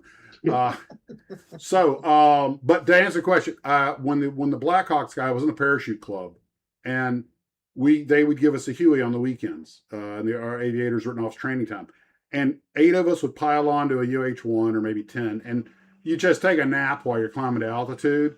First time we got in a Blackhawk, first off, we could put out 16 skydivers in there, and we were at altitude in 2-3 minutes. I was like, that was a whole nother world of performance.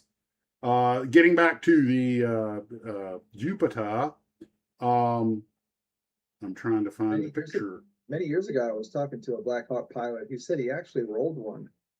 Oh yeah, oh, I have no doubt. Yeah. Yeah, as long as you can keep positive G on it, yeah. Which you're not doing in a UH-1, but you could absolutely do in a Black Hawk. Did I not put pictures of the instruction sheet? That's why the Army guys wear helmets. Yeah, you did. They came up before. Okay, here's your useless Army helmet trivia. The standard issue helicopter pilot for years, which helmet, which I managed to get one in a pawn shop of all places, that all the pilots wore is the SPH-4. And the Army being the Army, it literally stands for Sound Protective Helmet Model 4. Okay, I do not have. I thought I had the You instructions. had them up in the intro. Yeah, I used the. Well, you know what? Instead of me holding this thing up to the camera, I can just go get it out of the library real quick. The instruction sheet for the instruction for the rocket is one panel. The instruction sheet for the gantry is the rest of the book. No shock there. Let's see. Okay. Oh yeah, here we go. Good God, which page to pull? There's so many of them. We'll just start with this one. This is but a little taste of what you have to, and don't get me, I think I'm gonna have to pre-paint this thing because masking off girders like that and not getting overspray because they're three-dimensional, they make boxes. The girders make a girder box. I think I'm gonna have to pre-paint everything. And Are you sure? Are you sure that's not a director set? it actually kind of is. And It'd be easier if it was an erector set.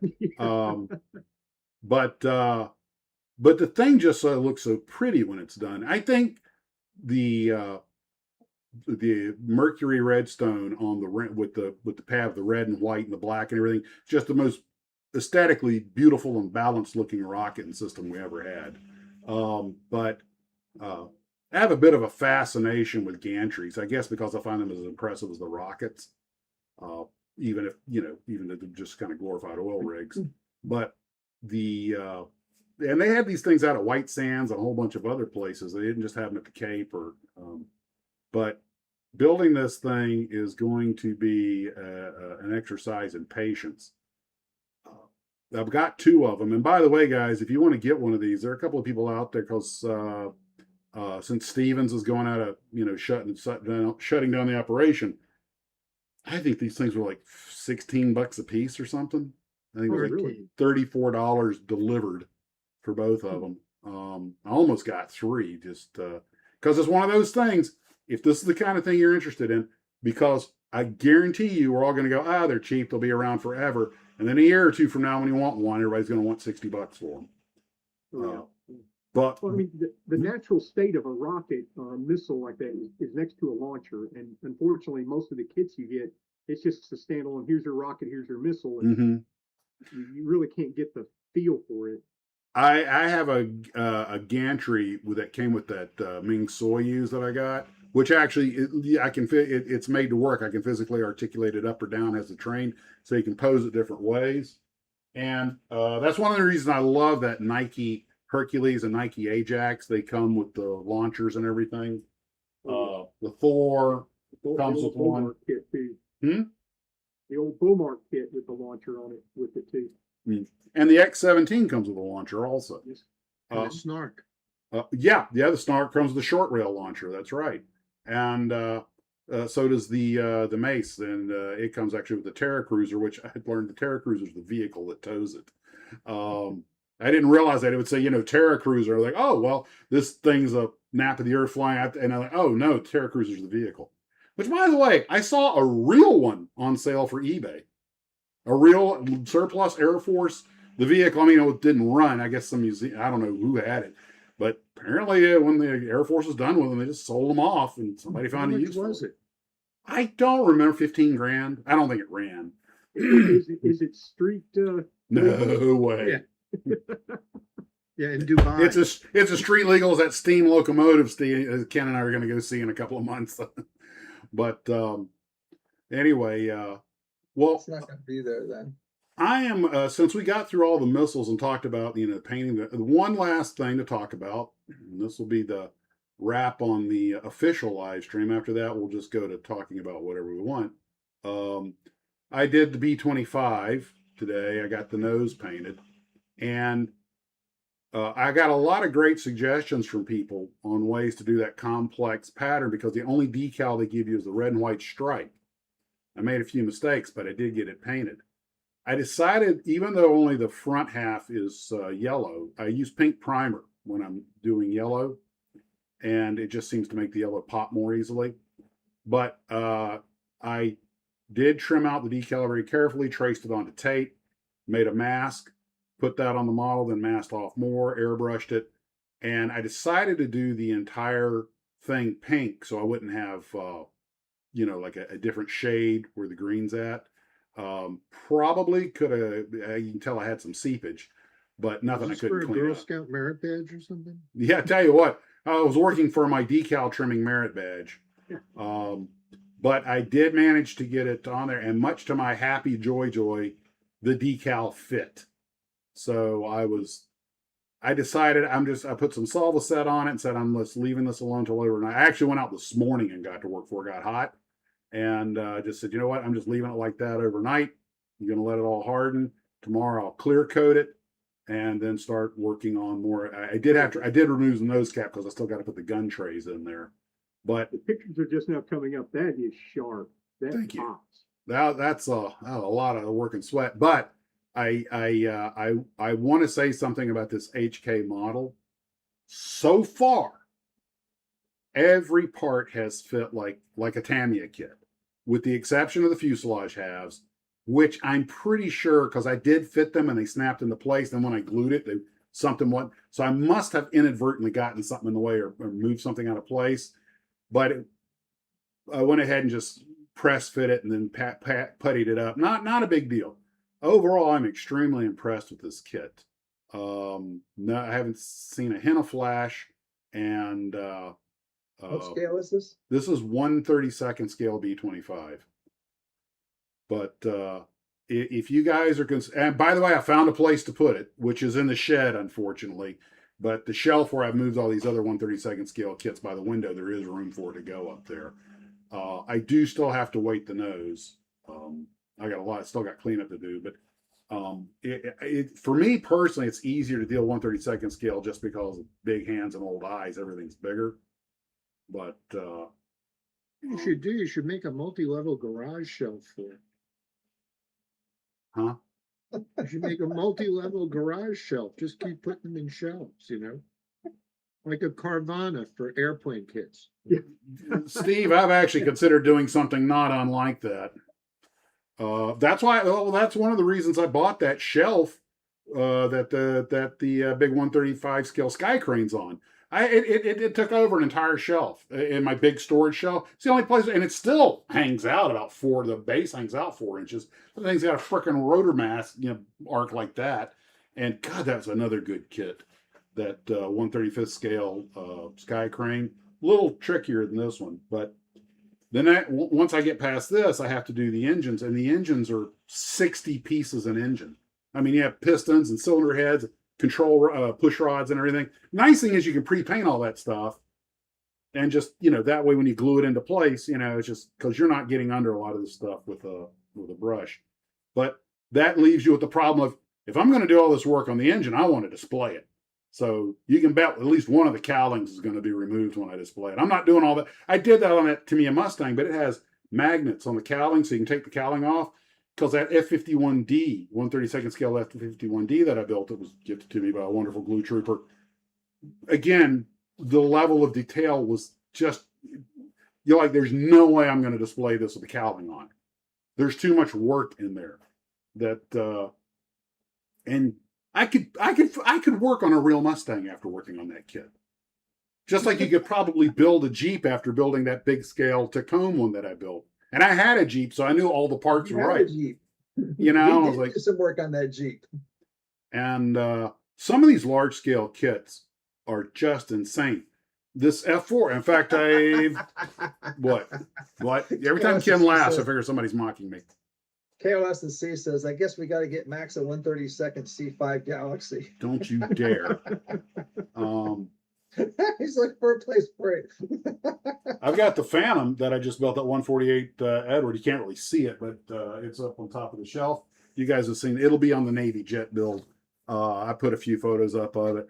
The decals on that were beautiful. But that was it came with every after. It came with the resin and the photo etch, so I felt compelled to use it. Well, as I said before, I'll say it again. If you're going to pose a canopy open with everything opened up, use all that beautiful stuff. If you're making a canopy down, you can't. It gets in the way, and you'll never see it. So just leave all that photo etch out of the cockpit. You can put it up in the engines if you want, but that had to bore out the engine tubes to make room for the photo etch. And I'm like, okay, somebody made a little math miscalculation here, and I think I know where it was. The guys who cut the photo etch probably went to a real Phantom engine design, which I think they tend to do, scaled it down to 148 and said, voila. But the guys who built the model were a little faster and looser with the diameter because they had their own engine, and they didn't have it scaled out quite right, so leaving me boring it out, with a Dremel. And sitting here going, I know, except for the 2 photographs that I'll put online, no one will ever see the work I'm doing here. Sorry, apologies in advance. Get your mind out of the gutter. Yes, Your Honor. And next he did this. Don't say it. Okay. On that note, the official live stream is now over, which means we are free to discuss anything you guys would like to talk about except politics and world affairs. So Lance Craig, Bell what's your wants me to- background picture? Everybody's asking what it is. Tell them. You were telling me that Oh my earlier. goodness. You pulled the string. I've got a story. So this You is a asked photo for I it. took. I just put it up there as for like green screen whenever I'm having to use Zoom for work. So it was there by default. But this was taken from a mountaintop called Sharp Top in Virginia. It's one of the peaks of Otter. That's the name of the mountain. At one time, they thought it was the tallest mountain in Virginia, so much that they chiseled out a rock from there and sent it to D.C. and said, here, use this as a foundation stone for the U.S. Capitol because this is from the highest mountain in Virginia. Well, later they found out it's not even in the top 10. But I guess the modeling and history tie-in beyond that. So where I was standing when I took this photograph, probably about 300 yards down the mountain, and I went ahead that day, I walked down the mountain to find it. B-25, during World War II, a B-25 on a training exercise crashed into the side of the mountain. Navigation error, they thought they were above the terrain. They weren't. We've all heard those stories. Smashed into the mountain. And the wreckage is still there. They've even got a memorial plaque for the crew on the side of the mountain. I mean, it's a heck of a climb down. But piston, you can see the engine, the pistons, and all the different debris from the fuselage and wings and such. The town I'll back away so people can see it. There's a little not a town, but some farms down there in the valley, and some of those Move the farms other are way owned- because you're blocking it. Yeah, lean forward and you'll probably disappear. There you There you go. Now go. we can There see it it. is. Yeah. So Now we see it. the farms down there are owned by a lot of them are owned by the same families that lived there during the war. And one of the families, the lady who was with one of the families came up and she said, "Oh yeah, my family lived down there. In fact, my grandfather was sitting down there in setting up late at night, and when he heard this plane fly in, and then he heard the crash, and immediately he knew what it was." And it started calling authorities and started trying. I mean, keep in mind, back in those days, to get to the top of the mountain, you're going to walk all the way to the top of that mountain. And so he just started to walk up the mountain to see if he could, give any help or help, find anybody. And when he got up there, of course, it's crashed and everyone's dead. But he was one of the first to get up there to the site. Now, when you said they've lived there since the war, you mean World War II or since the Great Northern Aggression? What's that? Are you talking about, you said they lived there since the war, since World War II or the Great Northern Aggression, back when the North invaded America? World War II. Sorry, I couldn't let that one slide. No, my ancestors, so I go back 5 generations. They lived on just the other side of that mountain range. My family's from down in that area originally, but as the time has passed, they had to move further west, and that's how Little House on the Prairie got written, I guess. Mm. Yeah. Well, people forget that a lot of the Old West was settled by displaced Southerners. I mean, not all of it, but a lot of it, because they'd lost everything they had, so they just moved out west, where and the also something that gets overlooked is, if this is true, I've heard this stat. I don't know if it's true. About a third of cowboys were actually vaqueros, were actually Mexican, and about a third of them were black, and about a third of them were white. So, you don't see that in Westerns very much. And I don't know if that's accurate, but I've heard that, because that was where everybody went, to get away from all the crap that was going on in the East. That was where the land of opportunity was at. Yeah, there was a lot of that. I mean, there's a lot of a friend of mine has done a deep kind of a demographic study of those who settled in particularly, the San Luis Valley of Colorado, and there's just always these melting pot stories. I mean, we talk about the melting pot and with the immigration and stuff like that. Where the real melting pot happens is when you've got people that are completely, separated out from all of these social, connections they had from the old country, instead of living in a like an enclave neighborhood or something like that. They're living out where their neighbor is somebody they would not have known before. Feeding on exactly that, your trivia question for the day, which is directly related to what you're talking about, people living in enclaves. Which president of the United States, English was not his first language? Van Buren? Yes, very good. He spoke Dutch because he was from the Dutch enclave. He spoke Dutch before he spoke English.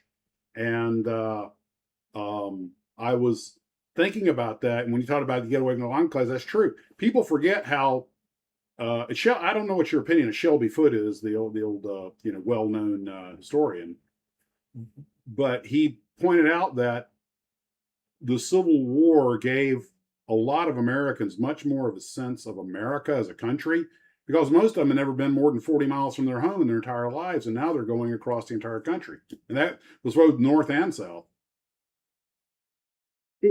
I met Shelby Foote one time when I was living down in the Memphis area, and I mean, gracious gentleman. The guy could turn a phrase. He's a writer. Yeah, so easily. But the problem historically, and I think he's right about a lot of what the observations he made, that he's right about it. But the problem was, though, he would write about a battle and he would have no documentation about it. So you go back and try to figure out, it's like, well, what, this person said this at the battle.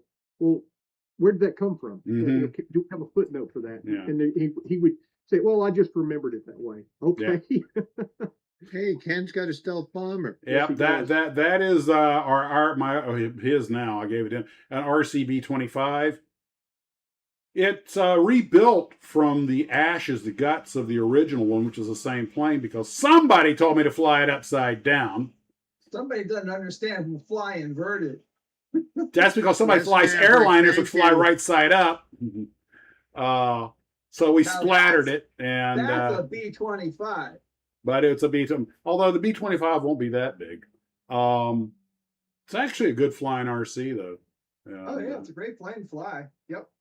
But just doesn't land good. Actually, it does everything well. It lands great as long as an airline pilot isn't flying it. It did land, that's for sure. Oh, it landed. And thousands of little pieces. It landed like a starship. Takeoff is optional, but landing is mandatory. That's right. What goes up will definitely come down. But and it came down inverted. Thanks, Mav. What was it?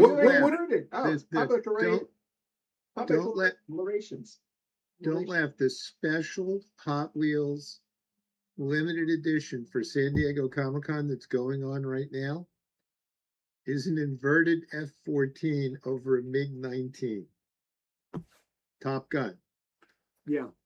MiG-31s, nobody, MiG-35s, nobody's been this close. What were you doing up there? Keeping up foreign relations. Relations, giving them the bird. That's the term I was looking for. Yeah. But I actually I made told him Ken. to fly. I told him to fly inverted. He said he heard something totally different. What do you want with a fly inverted? And I was like, Ken, he goes, don't forget to push forward instead of pull back. So I rolled the thing on its back, and just instinctively, even though I just had the instruction, I tugged back on the stick and it went nose down instead of, because I was like, you just don't unlearn that quick. And it did 90 degrees into the pavement. And We got pictures of the wreckage. oh yeah. There's just a pile of styrofoam. It's just a pile of styrofoams and electronics. So you're looking, the tail was in one piece. I think we still, Yeah, the horizontal and rudders are from the original airplane. So are the wheels and all the electronics. But the wings, fuselage, they're all brand new. Fortunately, these styrofoam airplanes, you can buy everything. And, but Craig, what kind of models do you usually build? I stick with military subjects that just, where I started and where I usually gravitate to. I joke about it. I'll maybe open up a car kit once a year. I'll start it. And usually for me, I get to the point where, I totally respect people that get into car kits and get into that detailing. For me, it's like, I can never make the finish on this car look like a real car. I can't make the paint look. That's why all of mine are distressed. Most of my car kits, I put rust on them. I'm covering up all the blemishes. Just pretend they came from Buffalo. Well,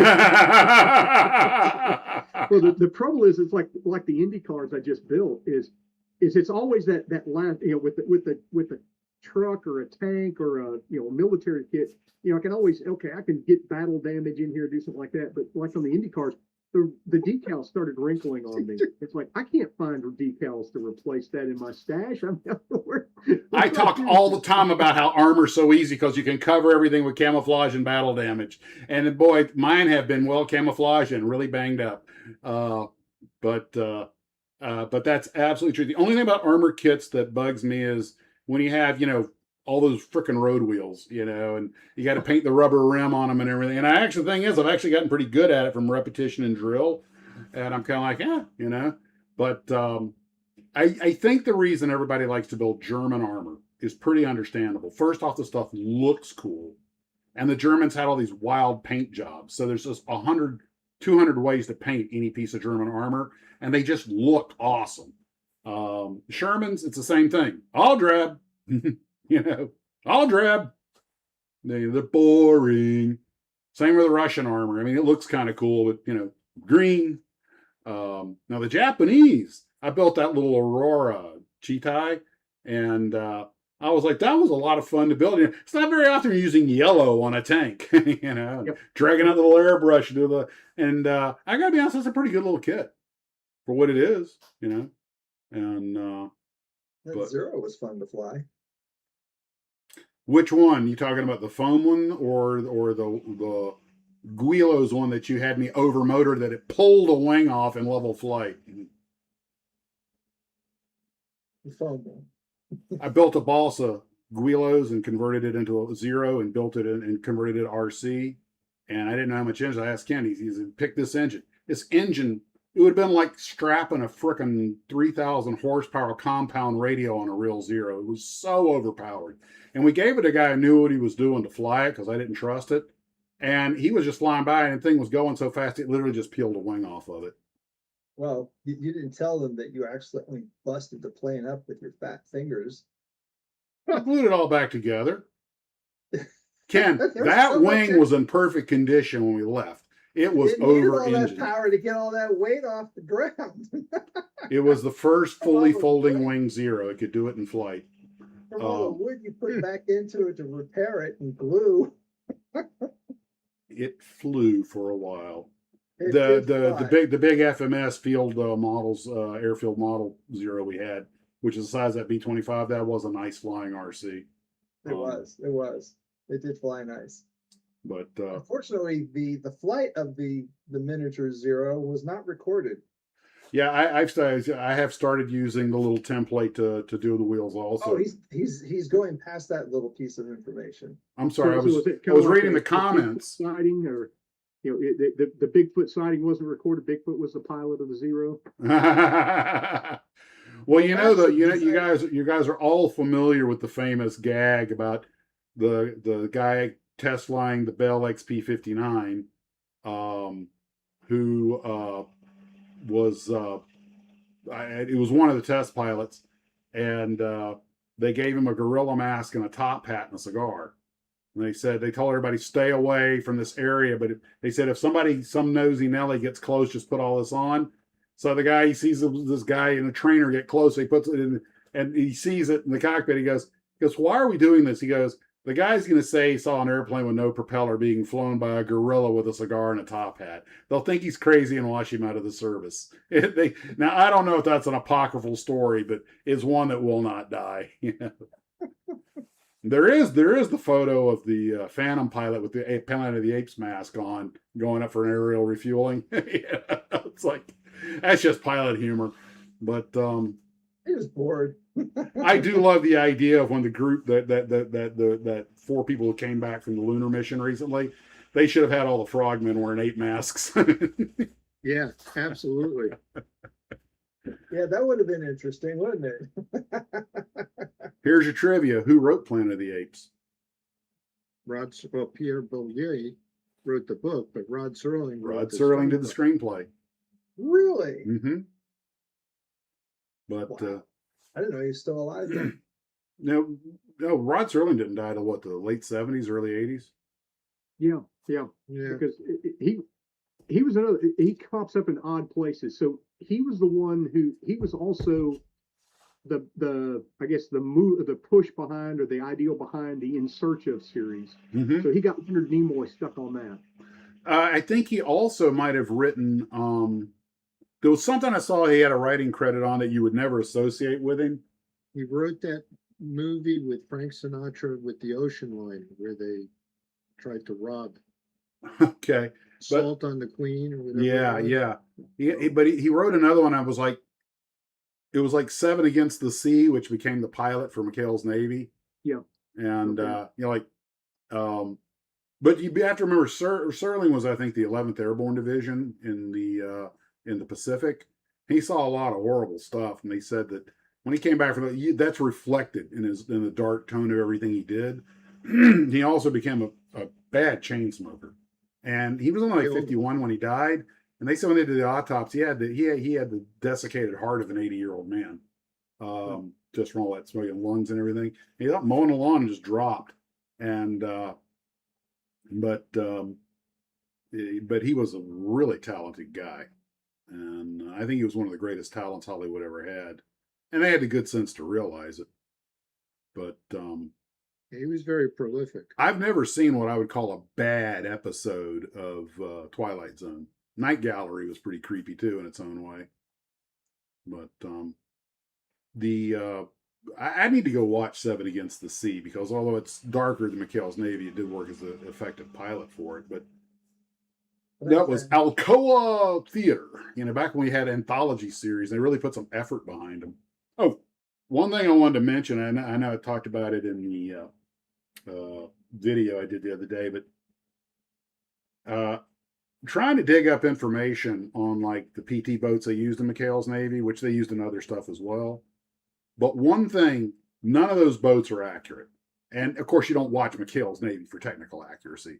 But none of those boats are even really PT boats as we know them. I mean, one was a Vosper MTB, 2 of them were air sea rescue boats built on PT type, because the same. But I didn't realize that when I started digging into it, I could not find 2 PT boats that looked alike. And there were so many versions. The Brits had about 8 versions of the Vospers.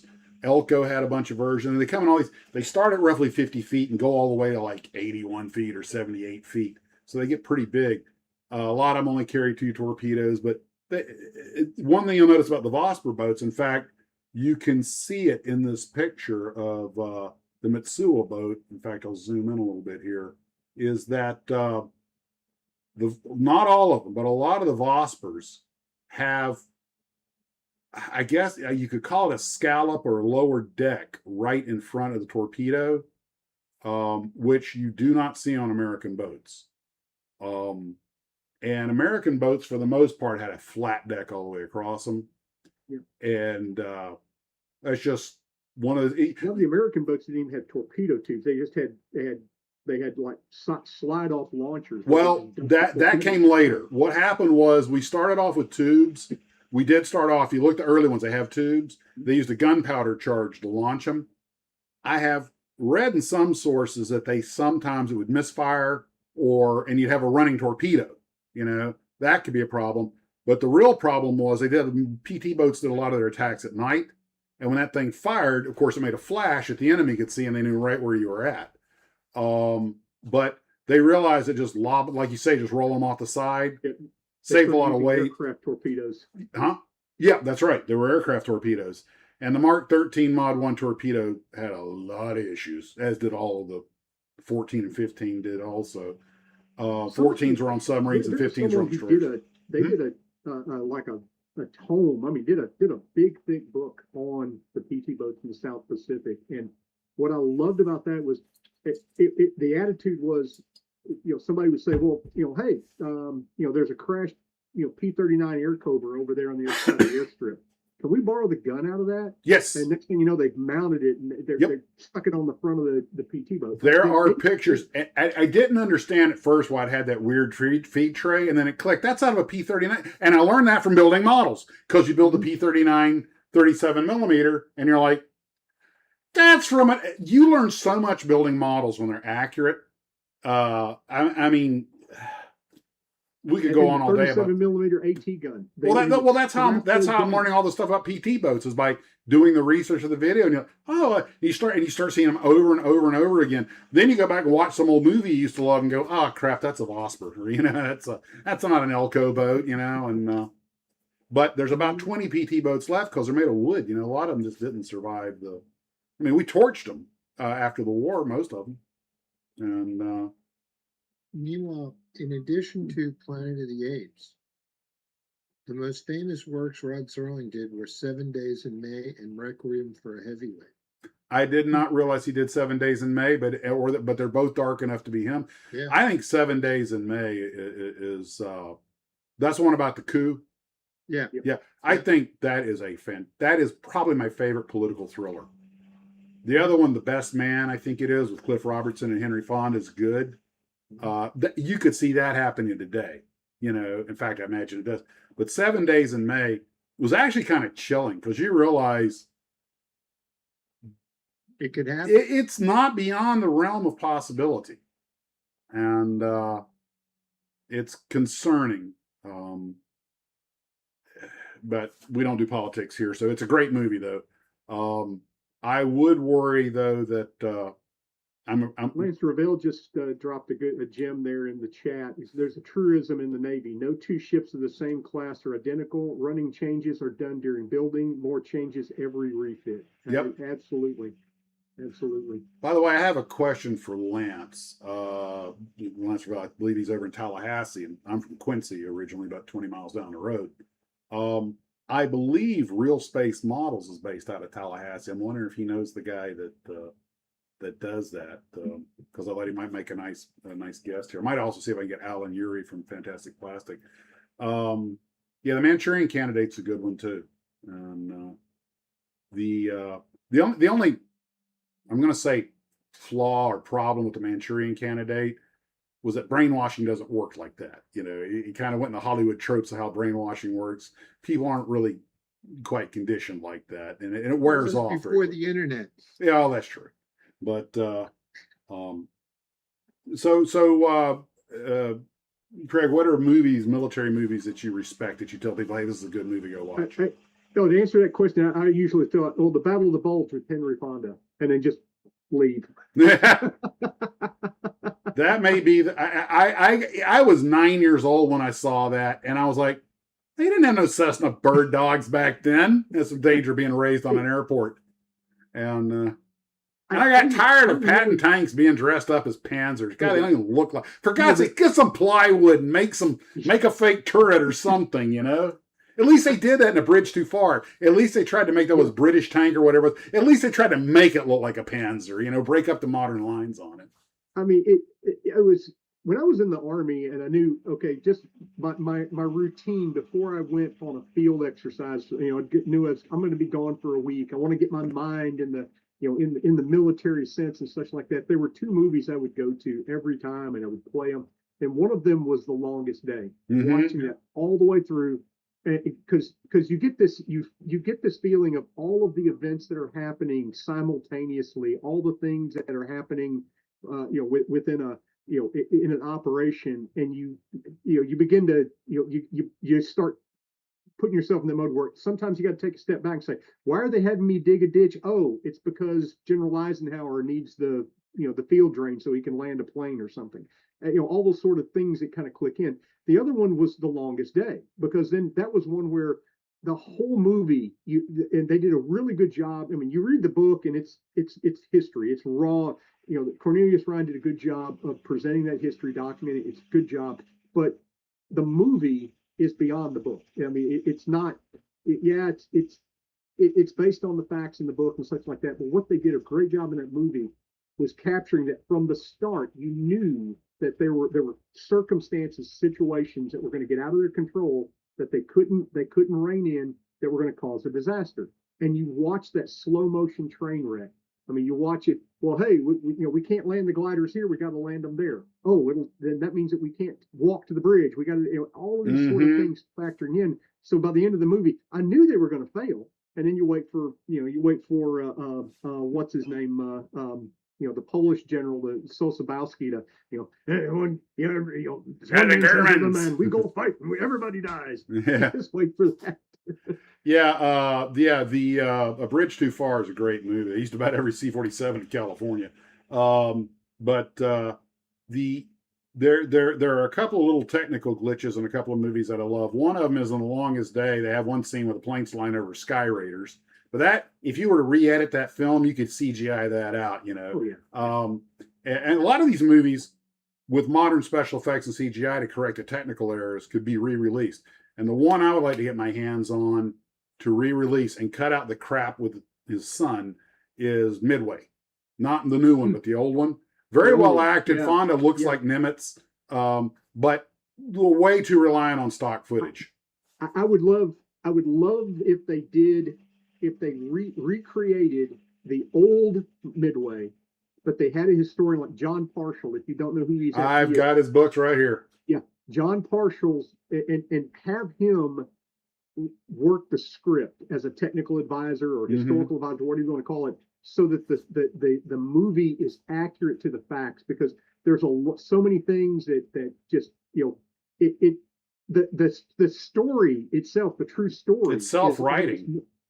Is more over the top than the myths that we grew up about learning about it. Years ago, I did and it's still out there on YouTube on my channel. I did an 8-part self-made documentary on the air operations at the Battle of Midway. And Parshall's book I read 7 books that I used that I cite the sources, but Parshall's book was the main one, because he had a code of shows, which are like the log books of all the ammunition used and everything. It dispelled a lot about what infuriated me and prompted me to do that was learning that none of the movies or anything else have ever mentioned the fact that there were 4 B-26 Marauders there, and there was so much that was left out because it's just too much story. And then in the recent movie, they show the Marauders, but they're dropping bombs instead of slinging torpedoes, and there's 8 of them. I'm kind of, guys, this was an easy fix. But the part of that movie that drove me bonkers, made me just want to throw something at the screen, was the old Douglas TBD Devastator could barely get off the deck with a torpedo. And they have them attacking with a torpedo and a pair of 500-pounders. And I'm like, what? First off, it could carry 500-pounders on the center line. It could carry 3 of them side by side and one behind in lieu of the torpedo. It did not have wing racks for 500-pounders. Okay? Yep. It did have these little racks for 100-pounders, but you had to remove a plate from the wing, pull it down, lock them in. It took a lot of research to dig that up. Yeah. But I was like, And Roland Emmerich's, well, it looked good on camera. And I'm like, this is why they don't let me near film producers, because One of many reasons. I remember when the Dunkirk movie came out, we had folks that were just livid that the markings for the Spitfires were wrong and all this other stuff. It's like, oh, I get it. You would, perfect scenario, perfect world. We know exactly the planes that were flying at exactly the time. We get all of that right. I'm just happy they had a Spitfire. Yeah. Well, one of the reasons they do that sometimes, like blot out the letters, is so they can reuse the airplane. And in a wonderful miniseries called A Piece of Cake, one of the fighter pilots mistakenly shoots down a Blenheim thinking it's a Heinkel and kills the crew. So the squadron leader, Rex, says, listen, blot out all those squadron identifiers, so this doesn't happen again, so we don't get blamed. Now, that makes an interesting plot point, but it also serves the producer in that now I don't have to worry about the markings on the airplanes not changing, using the same plane over and over and over and over again. Yeah. You want to see a really good movie that's virtually unheard of, and it deals with a subject that's only tapped on in the Battle of Britain, and that is the foreign pilots that were flying in the RAF. Watch, it's a bit of a love triangle thing, which takes away from it still. Dark Blue World. If you haven't seen it, yeah, it's about the Czech pilots, and it's worth a watch. Well, guys, we're past time. Actually, Craig, I want to thank you for coming out. Anytime. Anybody got any parting information before we go? Anything they want to talk about, or Just if any of you guys get a chance, go on YouTube and look at Sparky's video from the opening of the Model Car Museum out in Lincoln, Nebraska. It's Museum of American Speed? So I think you'll really enjoy it. He did a great job of filming everything, and it's quite the exhibit. Ken, anything on the Good boat? night, guys. Thanks for tuning in. Ken, anything on the boat we should know? I know you're dying to talk about it. Still working on sealing up the shower stall. It's being very, very difficult to get all the old caulk out. Don't take a shower, jump overboard, and come back on. Don't worry, Actually, Ken. I don't fit in that shower stall, so you're safe from me. Well, there's a hot water shower head on the back end of the boat, so you don't even have to get in the boat to take a shower. I'm sure the people at the next slip. I was going to say, make sure you're at sea when you do that. Okay. Oh, the French do that all the time. They don't care. Yes. Not in France, Charlie Brown. Yeah, I was going to say, we're not French. They don't have to go to Craig? France to do that. Craig, what do you got? You got anything on your table you're working on right now? I'm trying to finish up the Navy jet build. I've got a F-14 dressed up as a Bombcat. All I got to do is put the decals on it now, but there's a lot of decals to go on that thing. And, What scale is it? I told you earlier, I'm building a F-4D Uh-huh. Skyray. I'm going to dress this one up. I was going to do it as if it was a test aircraft, but I'm going to do this one up as there was a squadron of F-4Ds that served in Air Defense Command. The only Navy squadron that ever did it. And it was with Skyrays, and there was just an interesting subject. And I think I'm going to dress it up that way. Well, guys, thanks for coming out and spending some time with us. I'm going to let everyone go. You take care of yourselves. As always, model on.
Oh yeah. Do-do-do-do-do-do. Oh yeah. Do-do-do-do-do-do.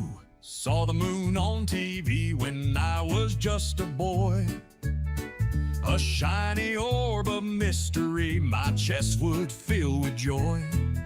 Said to my old man, one day I'll build a ship. He laughed so hard he spilled his coffee, took another sip. I'm building my model spacecraft out of glue and dreams. Cardboard wings and soda cans, duct tape holding the seams. I'm moon-bound, baby, with a head full of stars. If they laugh, I'll just say I'll race you to Mars. My garage is chaos, screws and bolts on the floor. My neighbor peeked and said, "You sure this thing'll soar?" I said, "It ain't about the flying, it's about the heart." He shook his head, muttering, "Where do you even start?" I'm building my model spacecraft out of glue and dreams. Cardboard wings and soda cans, duct tape holding the seams. I'm moon-bound, baby, with a head full of stars. If they laugh, I'll just say I'll race you to Mars. Now the wife's got questions like, what's this in the sink? And why the toaster's missing wires, babe, I need a drink. But when she sees my rocket, she'll know I'm not a fool. I'll put our names on it, together we'll break the rules. I'm building my model spacecraft out of glue and dreams. Cardboard wings and soda cans, duct tape holding the seams. I'm moon-bound, baby, with a head full of stars. If they laugh, I'll just say I'll race you to Mars. Oh yeah. Oh yeah. Oh yeah.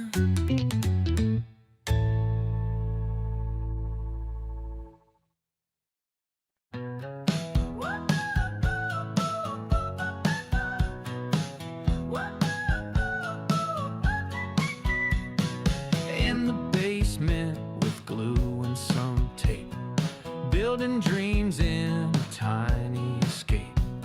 Saw it on TV when I was just 8. Now I'm 63 and it's looking great. Rocket to the moon on a dime store plan, built for a crew of my Lego man clan.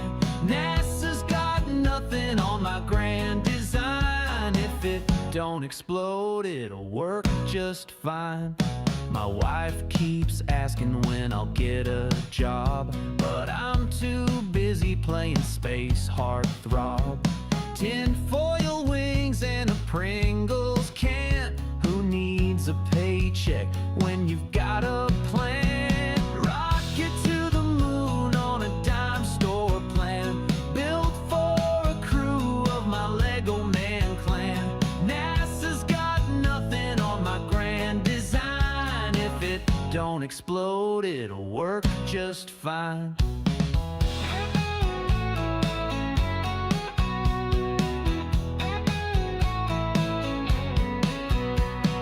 Neighbors complain about the launch pad's noise, but they don't get it, they're not moon-bound boys. I'll plant a flag with a cardboard pole. I'll conquer craters and a moon dust stroll.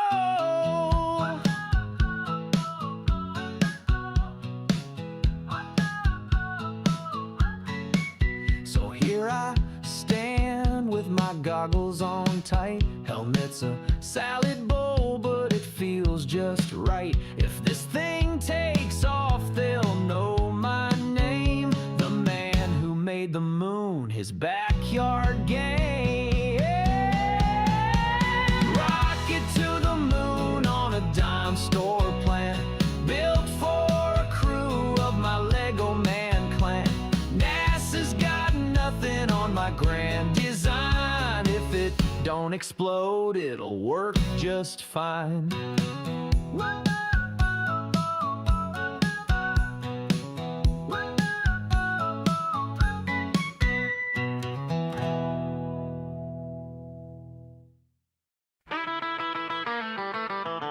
Science fiction models on the table again. Strange new worlds in a plastic skin. Starships pose with their flashing lights. Built up dreams done just right. Plastic cosmos holding tight. Neon worlds in the dead of night. Warp drives hum under desk lamp light. Kits and dioramas take me in flight.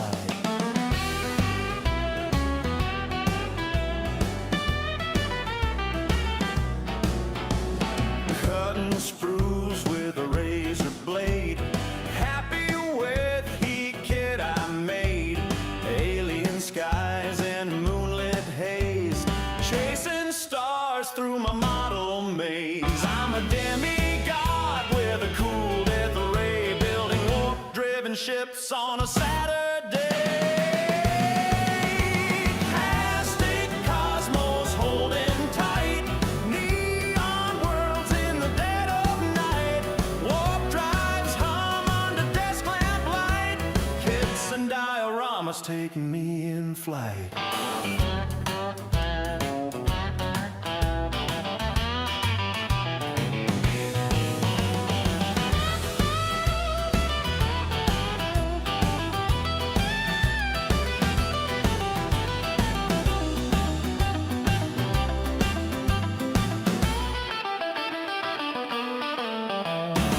Lost in a world of plastic and dreams, staring at panels and sanding down seams. Blue fumes rise and fog my brain. Rockets and saucers in air.